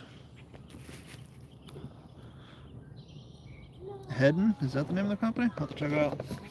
I know most of these are honestly made by 1 of 3 manufacturers, and then they're just licensed to the bait companies. So even if Dugan lost the license to these, I'm sure somebody else has them. Anybody notice, like in the last 5 years, all the faces on artificial bait, like the crankbaits, they all have like an evil look in their eye, like they want to like just beat you up. All the baits look angry.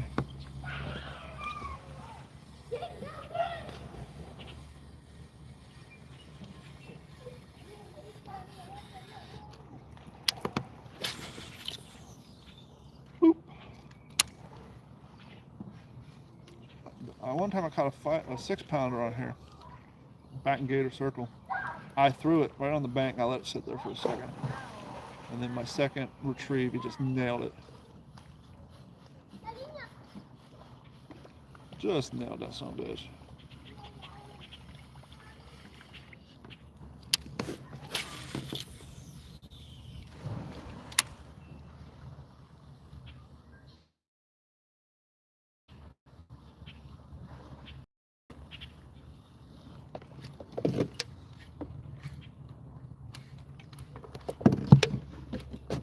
Like I said, on water plopper, I've caught them on the pause. I've caught them on the long retrieve.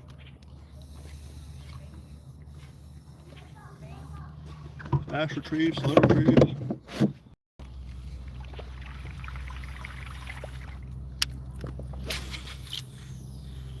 Oop. Some people let them sit there until the splash goes away, and then they'll start retrieving them. I don't have the patience for that.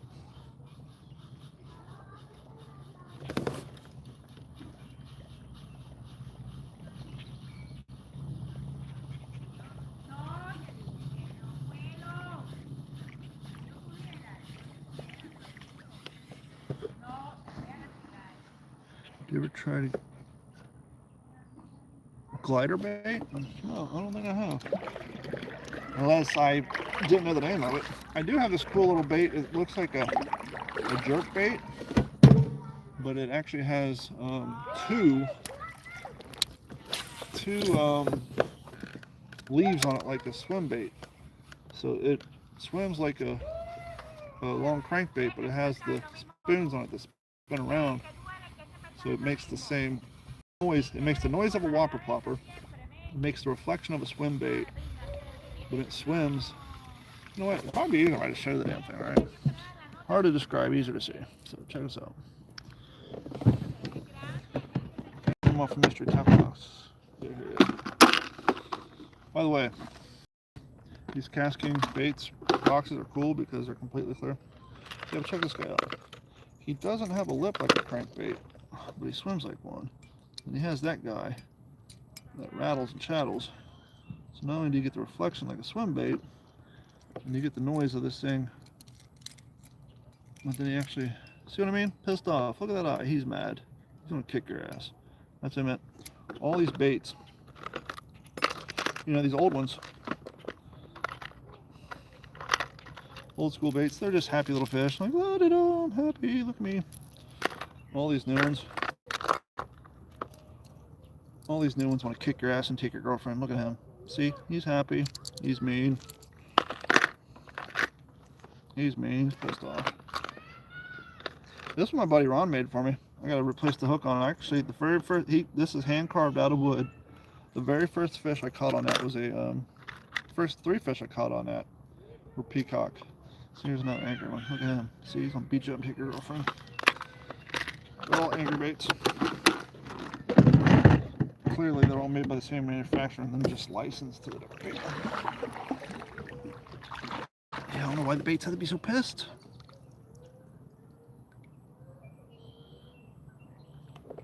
Yeah, they're definitely darker water. Actually, you know what's interesting is when it doesn't rain for a while, because all this water comes off of our streets. When it hasn't rained for a while, obviously the canals are shallower because we have less water, but it's also less debris from the road, so you can actually see to the bottom of these canals when it hasn't rained in like 2 weeks. And then when it rains, oops, something just jumped through there. And then when it rains, it gets darker. Throw over here, something just jumped.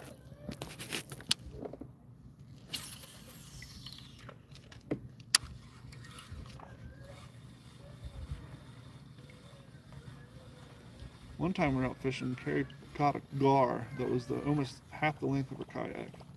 Luckily it got off the hook, we didn't have to dip with it. I'm not a fan of gar. I hate dealing with gar. I've only caught a few of them, thankfully. 99% of the fish I catch are bass. Well, actually 97 are bass. And I catch an occasional peacock, and then every once in a while I'll catch a tilapia. But I have caught a gar or two on crankbaits.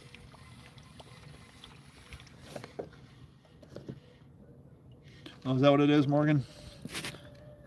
See, even him has a pissed off. Ow. Even he has. Okay, fine. I was gonna say even he has a pissed off look on his face.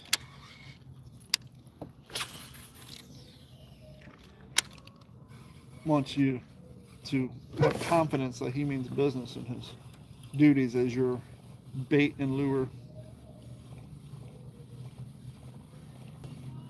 Okay, I never fished this end of the canal, so I'm going to turn around and head back up towards the lake where I always fish. I haven't fished out here in a long time.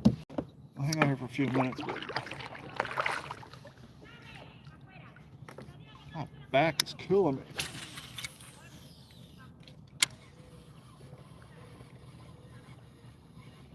Give me a seat pad to put on here, I guess.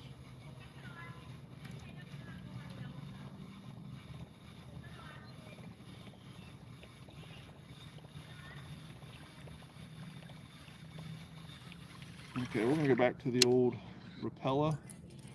Nothing seems to be interested in topwater at the moment. If we don't get luck on that, we'll go back to the worm. Back to the worm. I'm not getting old. Getting worn out, perhaps, but not old. Well, that sitting in a computer chair for fucking 8 hours a day, and then last night for fucking didn't get off my computer until 2 o'clock this morning, so sitting in a computer chair all night didn't help either.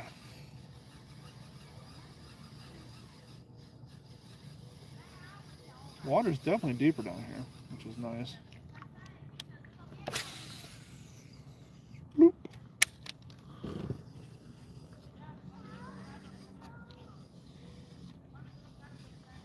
I saw an interesting stat the other day, Morgan.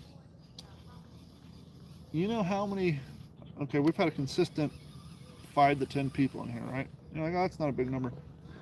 I heard a stat the other day which blows my mind. A lot of it has to do with how many live streamers there are out there. I'm not talking about just gaming. I'm just talking about people who live stream in general. You know, I think the stat is if you can maintain 18 people in your live stream consistently for like an hour, maybe two, that puts you in the top 1% of streamers in the world because there's so many people, there's so few members in the audience that if you can maintain only 18 people, so put that in perspective. When you see these live streamers who have like 100, 1,200, a couple of thousand, those are high-end streamers. In order to be in the top 1% of streamers, you just got to be able to maintain 18 people in your live stream for like an hour. That's pretty crazy.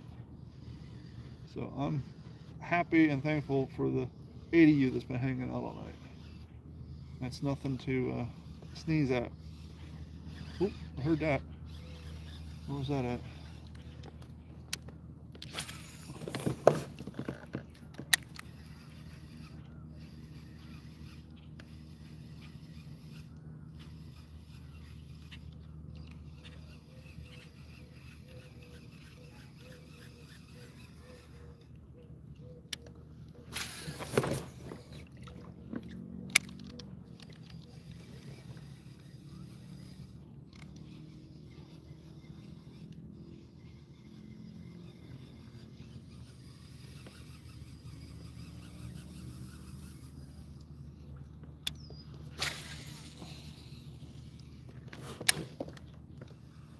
Yeah, you would think it'd be a lot higher. You'd think, oh, being a top 1%, you're gonna have like 5,000 people. No, 18.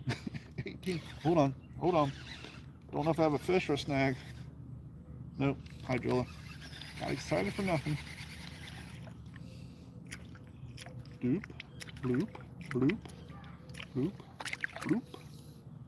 Good news is, there's only 5 million podcasts out there now. We're down to 5 million.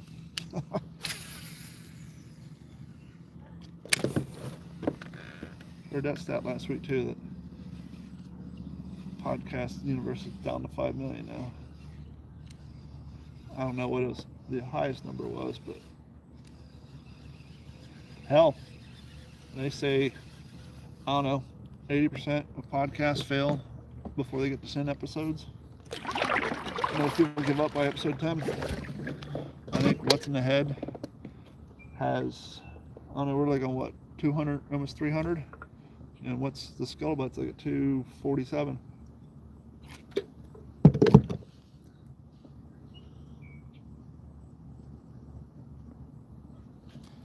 Yeah, we could. Look, we can do What's in the Head live. I ain't got a problem with it. Yeah, that's another thing. I like to get What's in Your Head. We need to get the subscriber base of that up to 1,000. We used to do all of them live. Back in the day, when Gordon and I, or Dave and I were doing when it was the Waterman D-Train show, we were doing them live. We can start doing them live again. We'll do it live.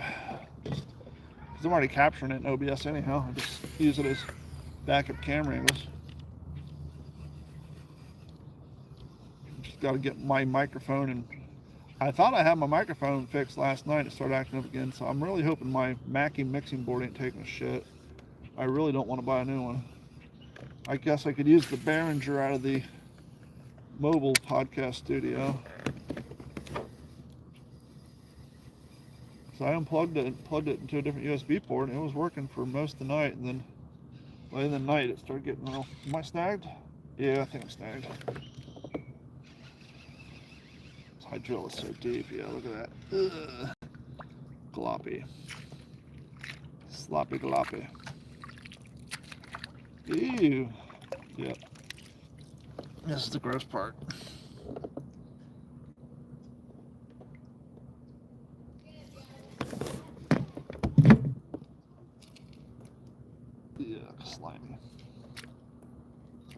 little boogers off of here.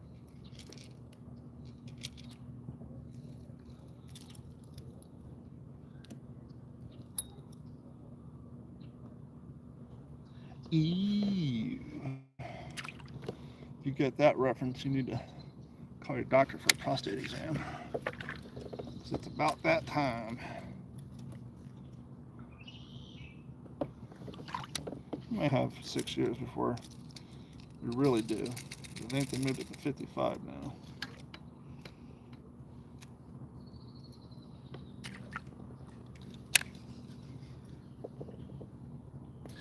That is a very good question. The last I heard, he was working construction. Finally, at the age of 50-something, gave up on that persona. And instead of trying to act like Dave the Waterman, was just being Dave and trying to maintain a job and figure out a way to pay rent. But I haven't talked to him in person, in text message. I haven't had any line of communication with him since May. It was 2 weeks before COVID. So what, May 2019? It was right before COVID. And he was going through some shit. And I had gotten word of some shit he was going through that I didn't need around my house. And so I told him he had to step away for a while until he got his shit straightened out. And that was it. Never heard from him again. I'm not telling any tales out of school. I would just say, at that time, a member of the Lee County Sheriff said that his name had been brought up in some bullshit. And I didn't need that drama in my life. And so I told him to take a pause. And once he got shit sorted out, we'd revisit it. And I just never heard from him again. Kaiser so saved me. And not only me. Stan and Haney hadn't heard from him. I didn't get any. None of us had gotten any messages on Facebook saying, hey, I saw Dave asking for gas money at the gas. It was literally like he just left town. So I don't know. He may very well have left town. But I do know, I did hear about a year ago that he was in town working construction and hopefully doing good for himself. I hope nothing but the best for the dude. But like I said back then, his biggest problem is he was a 48-year-old Peter Pan. And at the time, I was in my late 30s. And I used to tell him, like, dude, you're closer to 50 than you are 30. You need to sort your shit out. So yeah, it's been, since 2018, 2019. So we started podcasting in 2018. Yeah, it was like May of 2019, right before all the COVID shut down.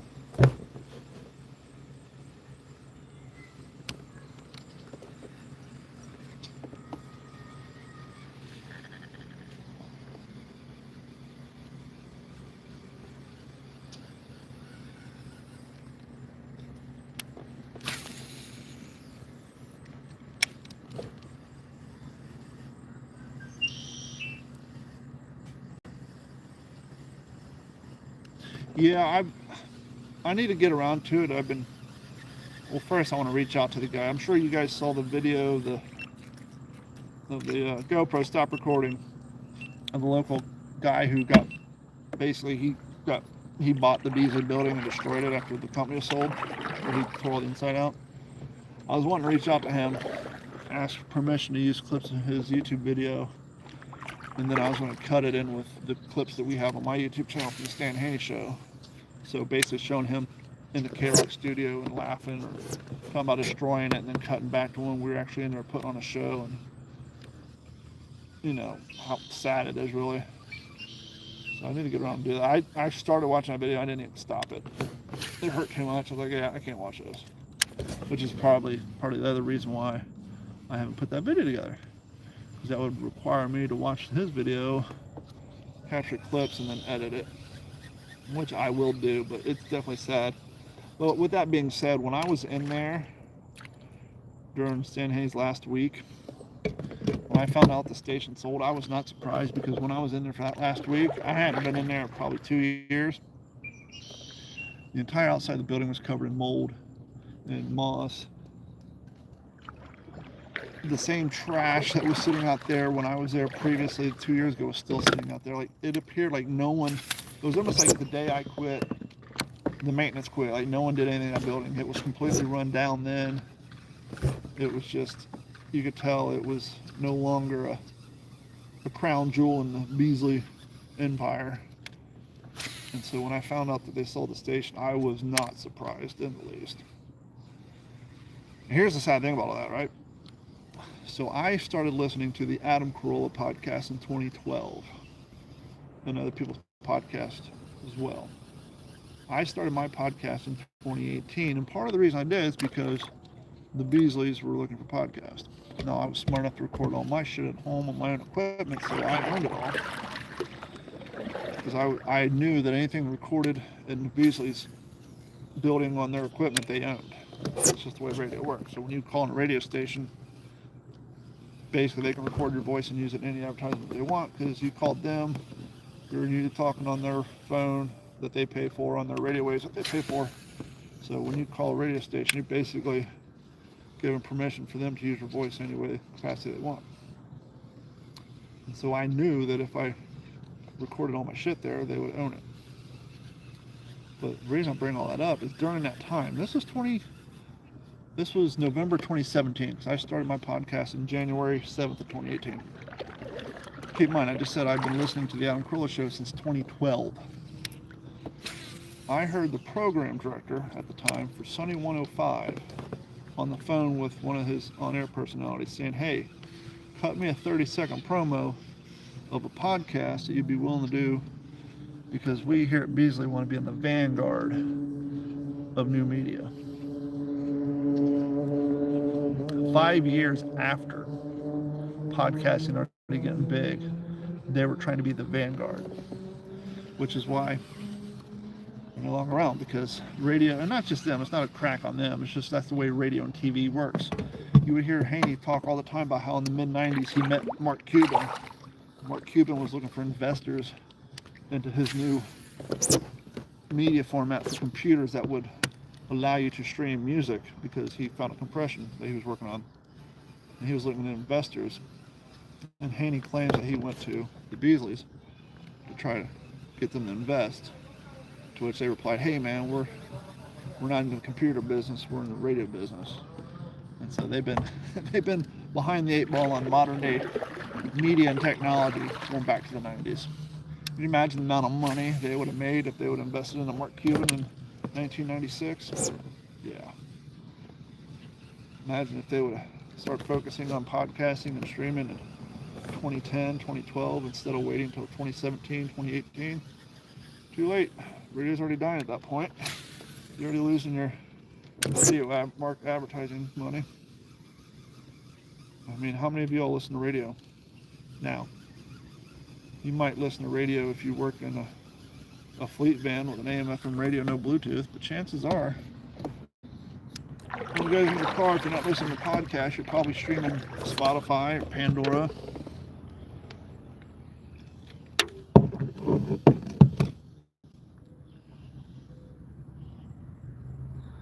Yep. I've worked a lot of different jobs. I've done everything from fertilizing lawn to building ambulances to selling women's swimwear. Battery dead? And wasn't until I worked in radio that I really got an idea of what nepotism meant, what dog eat dog meant. I've never seen people willing to take someone else's career and job and salary. GoPro, start recording.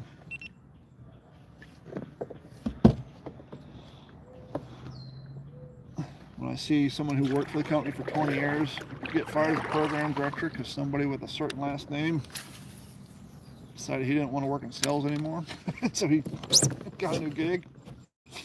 Hey, sorry fella, you're no longer wanted for the company. We need to give your salary to a family member. Yeah, that's kind of gross.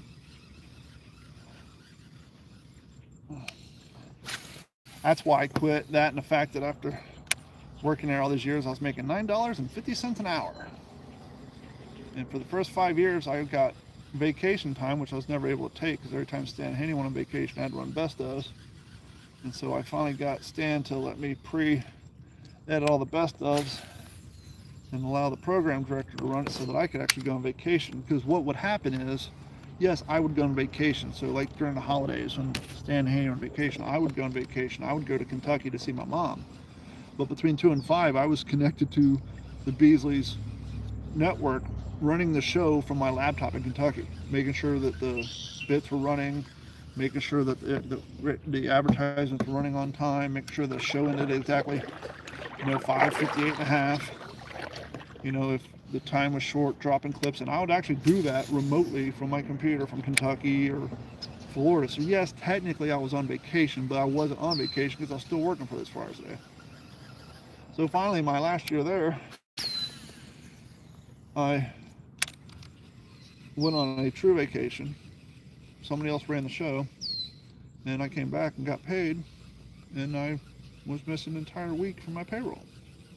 And I was told, didn't you know, effective January of this year, technically the following year because this was December, all part-time employees, aka people who work less than 40 hours, are no longer eligible for vacation.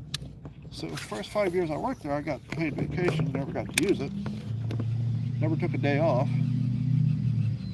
And then when the time I finally took a vacation, I didn't get paid.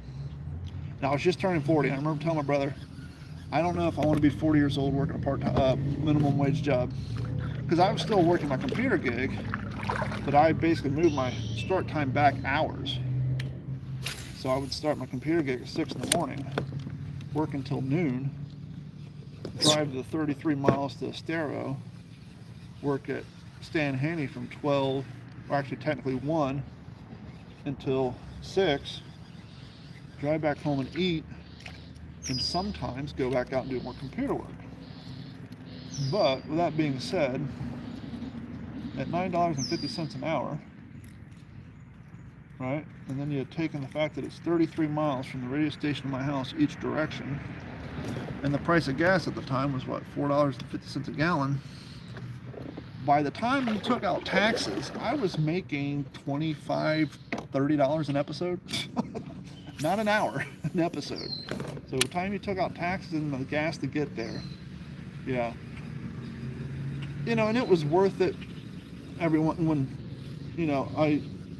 I'm trying to be vague because I ain't trying to throw people under the bus.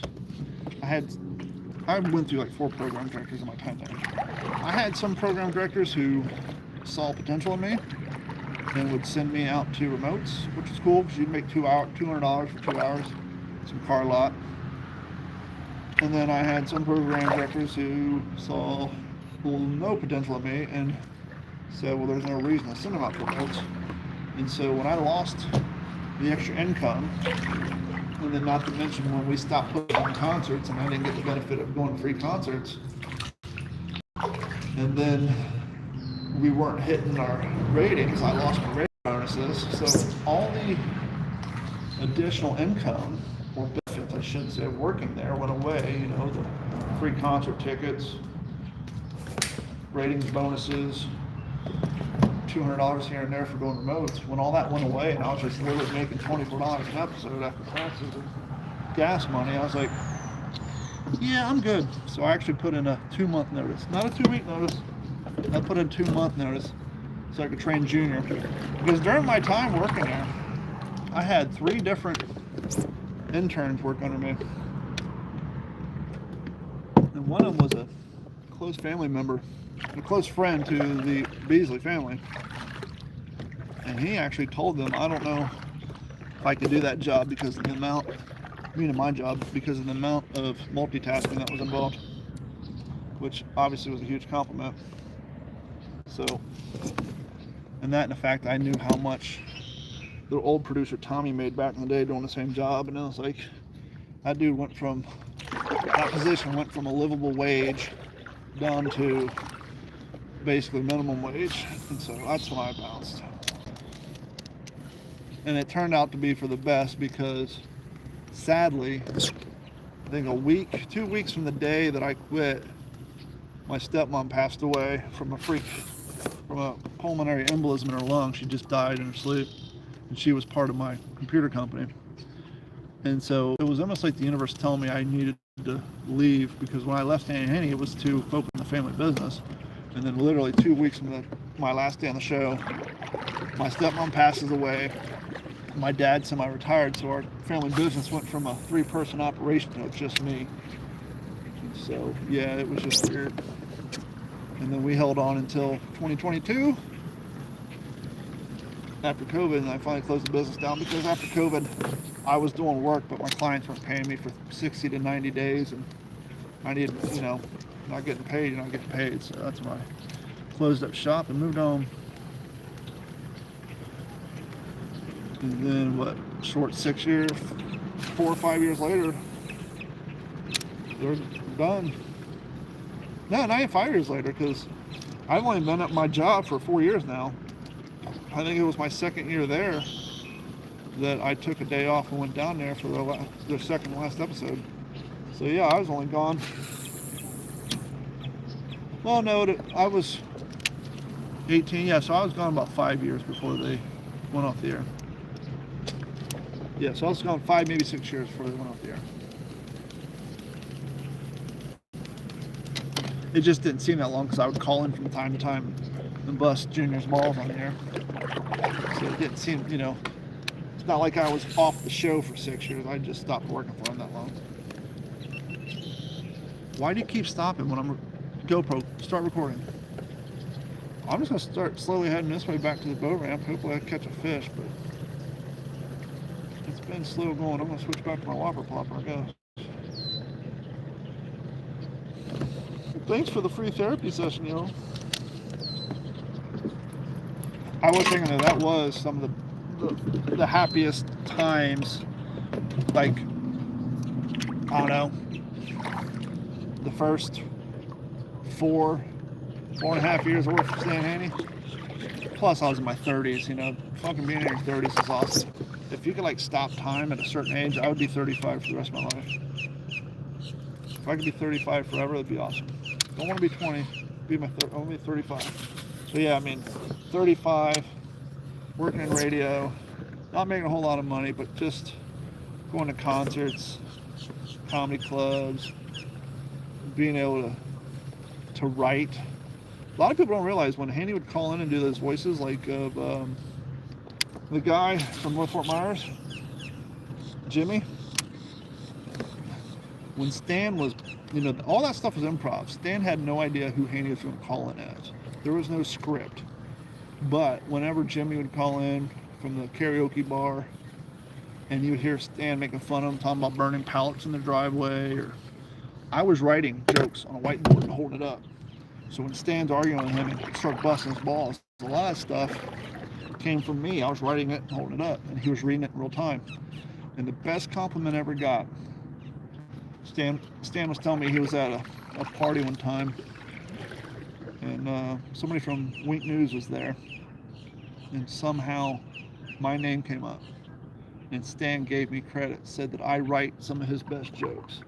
So that was my best, for me, that was the highlight of my radio career, is when someone of Stan's caliber gave me credit in a private conversation for writing some of his best jokes on that show. So when Sharita would call in, or Joffrey would call in, I was writing. He wouldn't use all of them, but I would jot something on there, and he'd either say it or he wouldn't, and I'd erase it, and then I would just listen in real time and jot something else down and put it up there.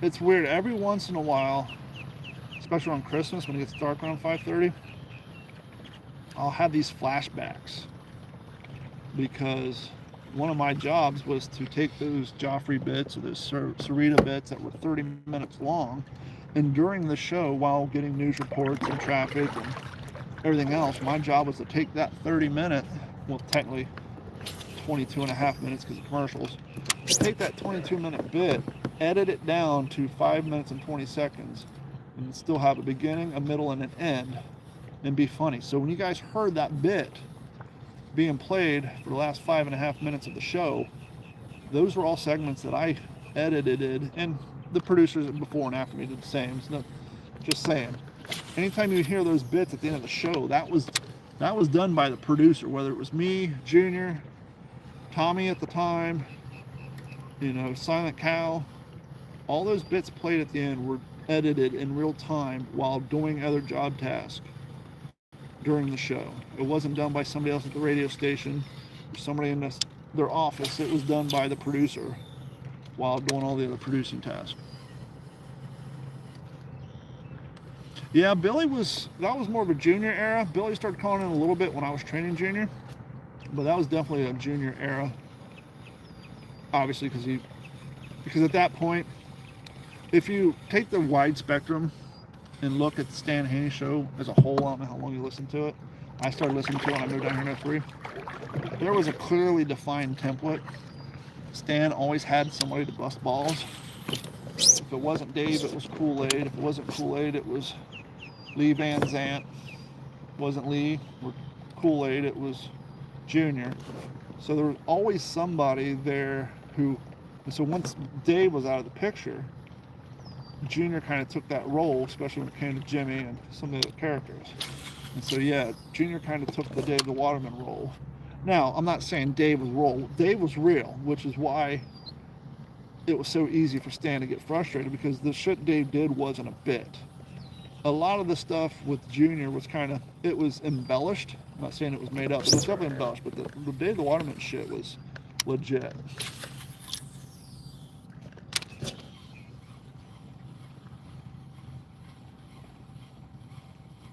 Yeah, Haney would just take his car, go sit on the other side of the parking lot, and just call in on a cell phone. Once again, you had no idea what it was going to be about.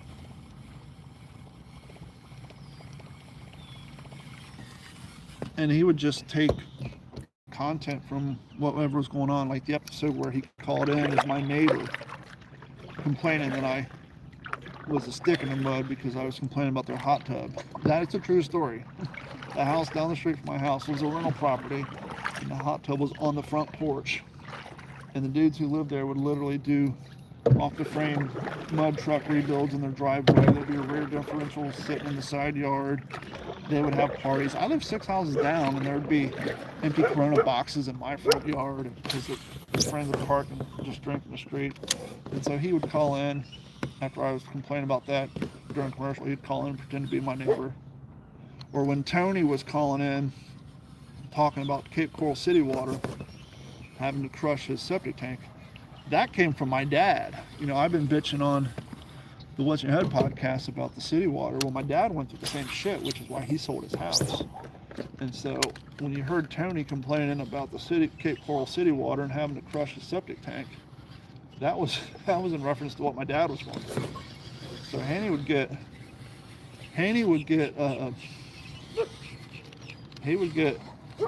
ideas from what's going on in people he knew's lives. I will say this, Morgan, are you still in here? Yeah. When I bought the WKRP in Cincinnati DVD, I realized where some of those Joffrey stories came from. I'm sure you'll remember it because we played on the best of so many times, but there was an episode where Brock called in Stan. He was Brad Beasley's brother.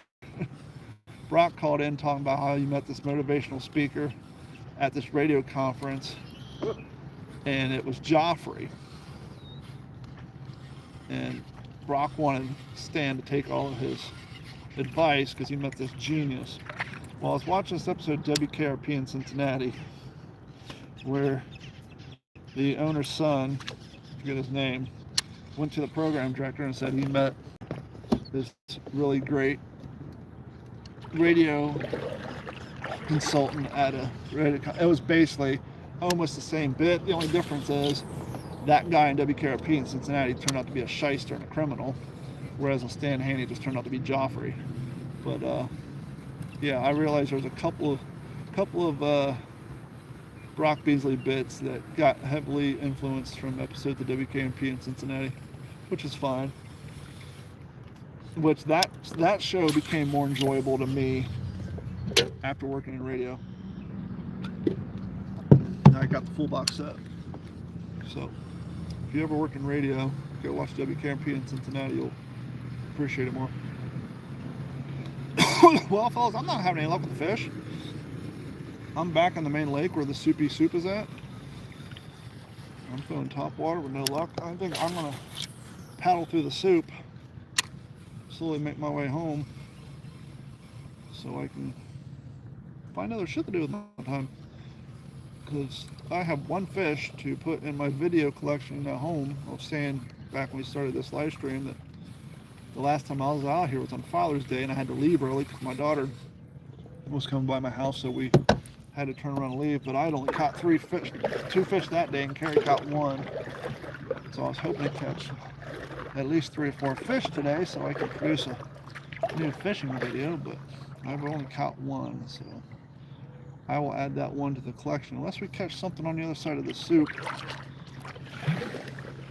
Add that one to that collection and wait till we catch some more fish, which is the only reason why I haven't put in fishing content on the channel. It's not, well, yes, I haven't gone fishing as much as I used to. I used to go every single day.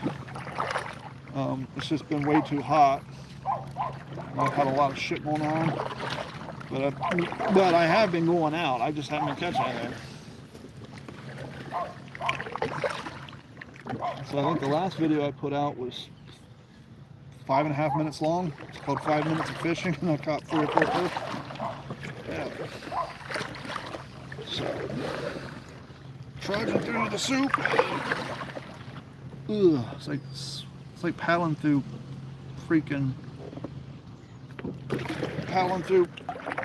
well, like I said earlier, freaking spinach soup. Look at this. I'll tell you what I'm talking about. Look at this. Look how shallow this water. Well, the water's not shallow. That's how deep the hydrilla is. Like, this is 4 feet of water, and 3.5 feet of it's all grass. So this is the soup I'm complaining about. And this is where I usually do most of my top water fishing.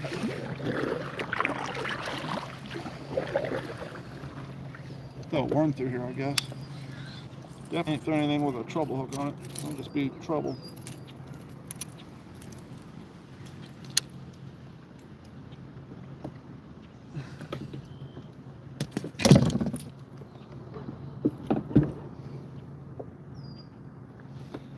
I actually have a, God is my witness if that turkey's could fly. I survived the 1978 WKRP in Cincinnati turkey drop t-shirt. The other reason I love that show so much, because obviously it's Cincinnati, Ohio, but I was born in northern Kentucky on the other side of Cincinnati, literally right across the river. I was actually born in the Cincinnati hospital. But anyhow, I was born in 1978, which is when that show takes place. So even though it's a fictional show and a fictional radio station, it's fun to think that basically my brother and sister would have been alive. Well, they were alive, but they would have been listening to that radio station. They were watching the show. Well, no, they're toddlers, but more importantly, the 20-year-old version of my parents would have been listening to that radio station in that universe. And after my parents got divorced and I moved to Ohio in 2nd grade, which would have been like 82, I would drive to Kentucky every other weekend, and I would sleep in the back of the minivan. So when we got to downtown Cincinnati, I knew I was only 45 minutes from my mom's house, so I'd always wake up. And so the intro, WKRP in Cincinnati, that Cincinnati, skyline, buildings, 5 years later, 6 years later was the same Cincinnati I was driving through every other weekend to go see my mom. So now that I'm in my 40s, I can go back and watch the opening sequence, the WKRP in Cincinnati, and that's the Cincinnati that I remember from my childhood. And so not only do I have the working in radio tie-in, but the fact that basically that would have been the radio station that my parents will listen to, which in real life they're listening to WBN and Q102.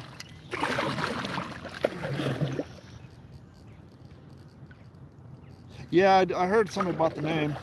Funny thing is during that time, there was an AM radio station called WKRC, not WKRP. The reason I used WKRP is it was an inside joke. It was supposed to mean crap. So instead of WCRAP, to spell crap, meaning it's a shitty radio station, that was the joke for the writers. It was WKRP as in crap. So yeah, there was actually, during that time, there was a WKRC, and their slogan was WKRC in Cincinnati. They obviously used the popularity of that show, but they had a very similar theme even at that time, because I remember listening to it. WKRC AM radio station. But they played, like, at that time, so this was in the 80s, so at that time they're playing like big band 40s jazz music and shit. They weren't playing contemporary music at the time. They were playing like, you know, freaking Andrews Sisters and Benny Goodman and all this classical stuff. Let's switch things up a little bit.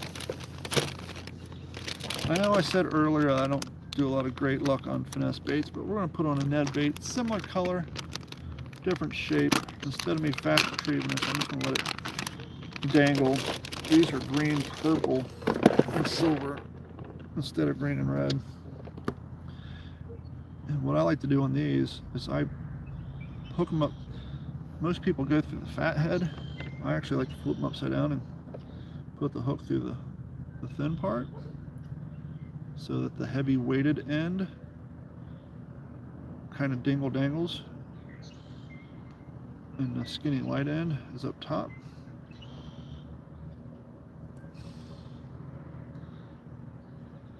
So I like to do the Texas rig with the fat end on the bottom. Now I know there's a hole over here, so we're going to go throw in this hole and see if we can catch that in.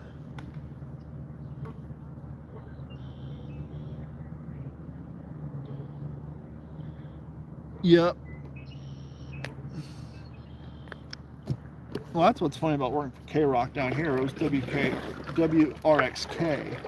Now I say, like, earlier there was no K-Rock, which is kind of made up because they wanted to play off the popularity of K-Rock in New York and K-Rock in LA. Because their call letters were WRXK. Whereas the one in New York was WKRQ, which would be K-Rock. That made sense. But to be WRXK and be K-Rock, they just basically made up the name.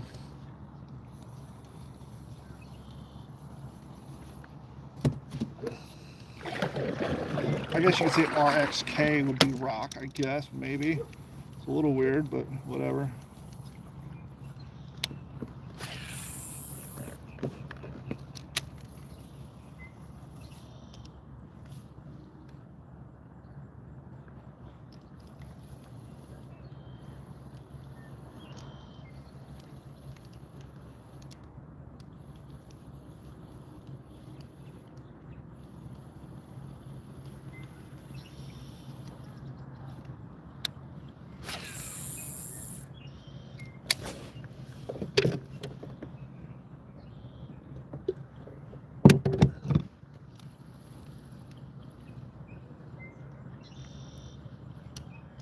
Coolest station we had in Columbus, well, station I liked at the time, it was a college radio station called CD 101, and they would play shit that no one else would play.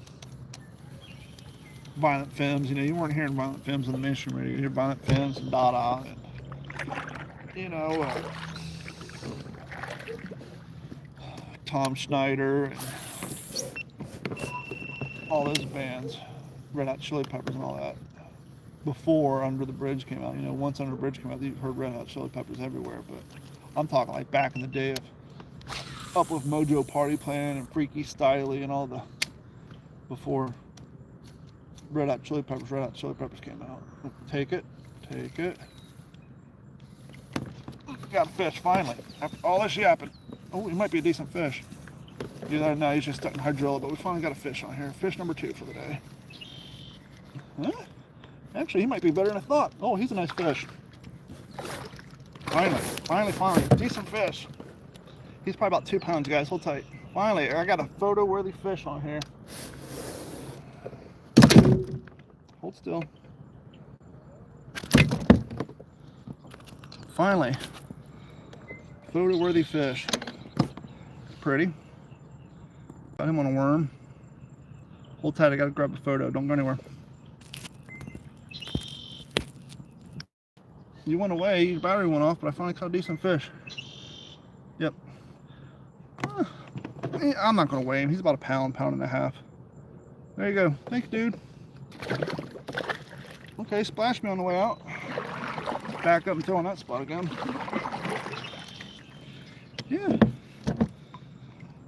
There's nothing more satisfying than when you change bait and you say, okay, this bait ain't working for me. I'm changing bait. I'm changing color. And the very first cast, you catch a nice fish like that. It's like, sweet. I kind of know what I'm doing. I realized the bait I had wasn't working for me. I went with a new bait, and lo and behold, I caught a fish. He tore the shit out of that. I'm gonna flip it over instead of wasting it, but we're gonna throw him again. So that's 2 fish for the day. I don't know why you guys weren't recording. Luckily I got you. 3 cameras on this boat and 2 of them are turned off. So, as we were saying earlier, it's nice to have the live stream as a backup. See if we can get fish number 3 for the day. And I said earlier that the bite time usually doesn't start around 7:30. It's just now, what, 7:45? 7:50?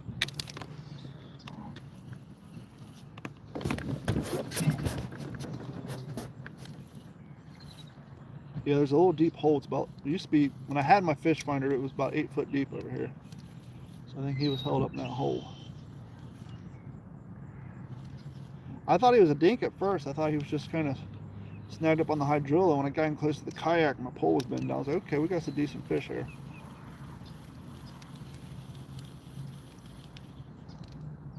Mosquitoes are coming out.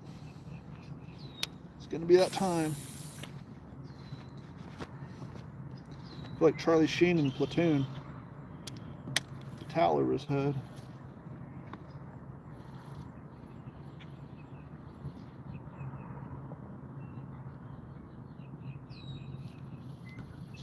It's nice to finally get a photo-worthy fish. Can I get some likes on the screen for my photo-worthy fish?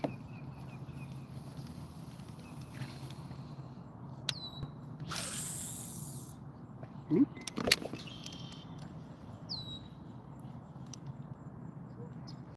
So I bought some Spam, some Hawaiian king roll, and pineapple. I was going to make breakfast sandwiches this morning, but Carrie wanted something else instead, so I might make those tomorrow. Or I could make those tonight when I get hungry around 3 in the morning.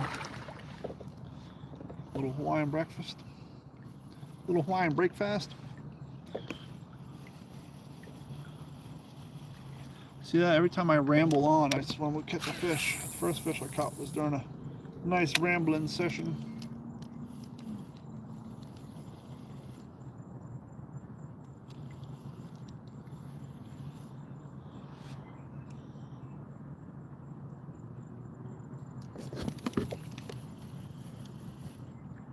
Fun fact, Morgan, there's a place down here called Got You Covered. They will do your entire 2018 Jetta headliner and sunroof cover for $600. Put it in perspective, a new headliner without labor costs $800. So if your headliner's sagging like mine is now, Terry wants a new car. I'd rather just fix hers up, because once again she drives 14 miles a day. Why? And she has a $200 a month car payment. Why go to a $1,200 a month car payment to have a car you drive 14 miles a day? So I want to get the windows retinted, get the headliner redone so it doesn't feel like it has to be the black paint. My truck and her car are the same age. I have twice the miles on it, but my car looks brand new inside. Her headliner's hanging down. It's got to be from the black paint, and she does not put a windshield screen up. I put a window screen up in my truck every day at work to minimize the heat in there. You get in her Volkswagen, it's like a fucking oven. I truly think it was the constant heat in there and the fact that she doesn't drive it, particularly during the summertime, right? Summertime she's not working, so it just sits there for days on end with oven temperature heat, whereas mine, I drive to work, run AC. It sits out in front of my work for 8 hours, but with the windows shaved, and then I drive it home with AC on, and then on weekends I drive it fishing. So I think a lot of it has to do with just it sitting there with hot air building up inside of it. It's the standard gray, pretty much the same color as my shirt. It's just basic bitch gray. It's actually kind of a more of a white, I guess, technically. Maybe a cream color, but it's kind of a whitish gray.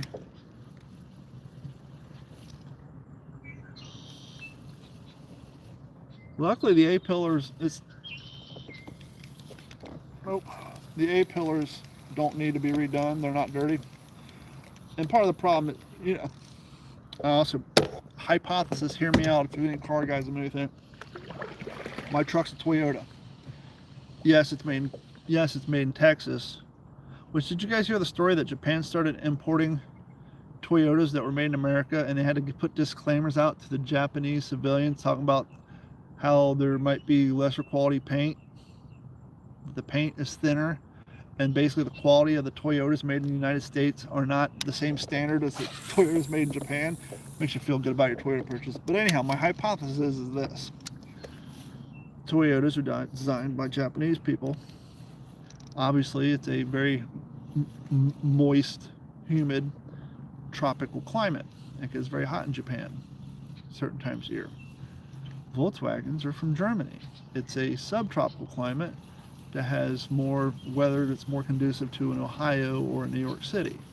And so I think possibly, because Japan can tend to be a more hot environment, similar-ish to a Florida, if you will, that possibly their headliners are made from glue and other composites that are designed to hold up to tropical climates more than, say, a car that's built in Germany for cooler, less humid climates, that maybe they use a different type of glue and material for the headliners. Anyhow, just throwing that out there. Oh, my battery died on my phone? Yep. So good news is my phone hasn't overheated. Bad news is the battery's about dead. My screen just went dim. So I'm going to kill this live stream. I'm going to head back home, and I'll probably be on later on tonight. Game. Talk to y'all later.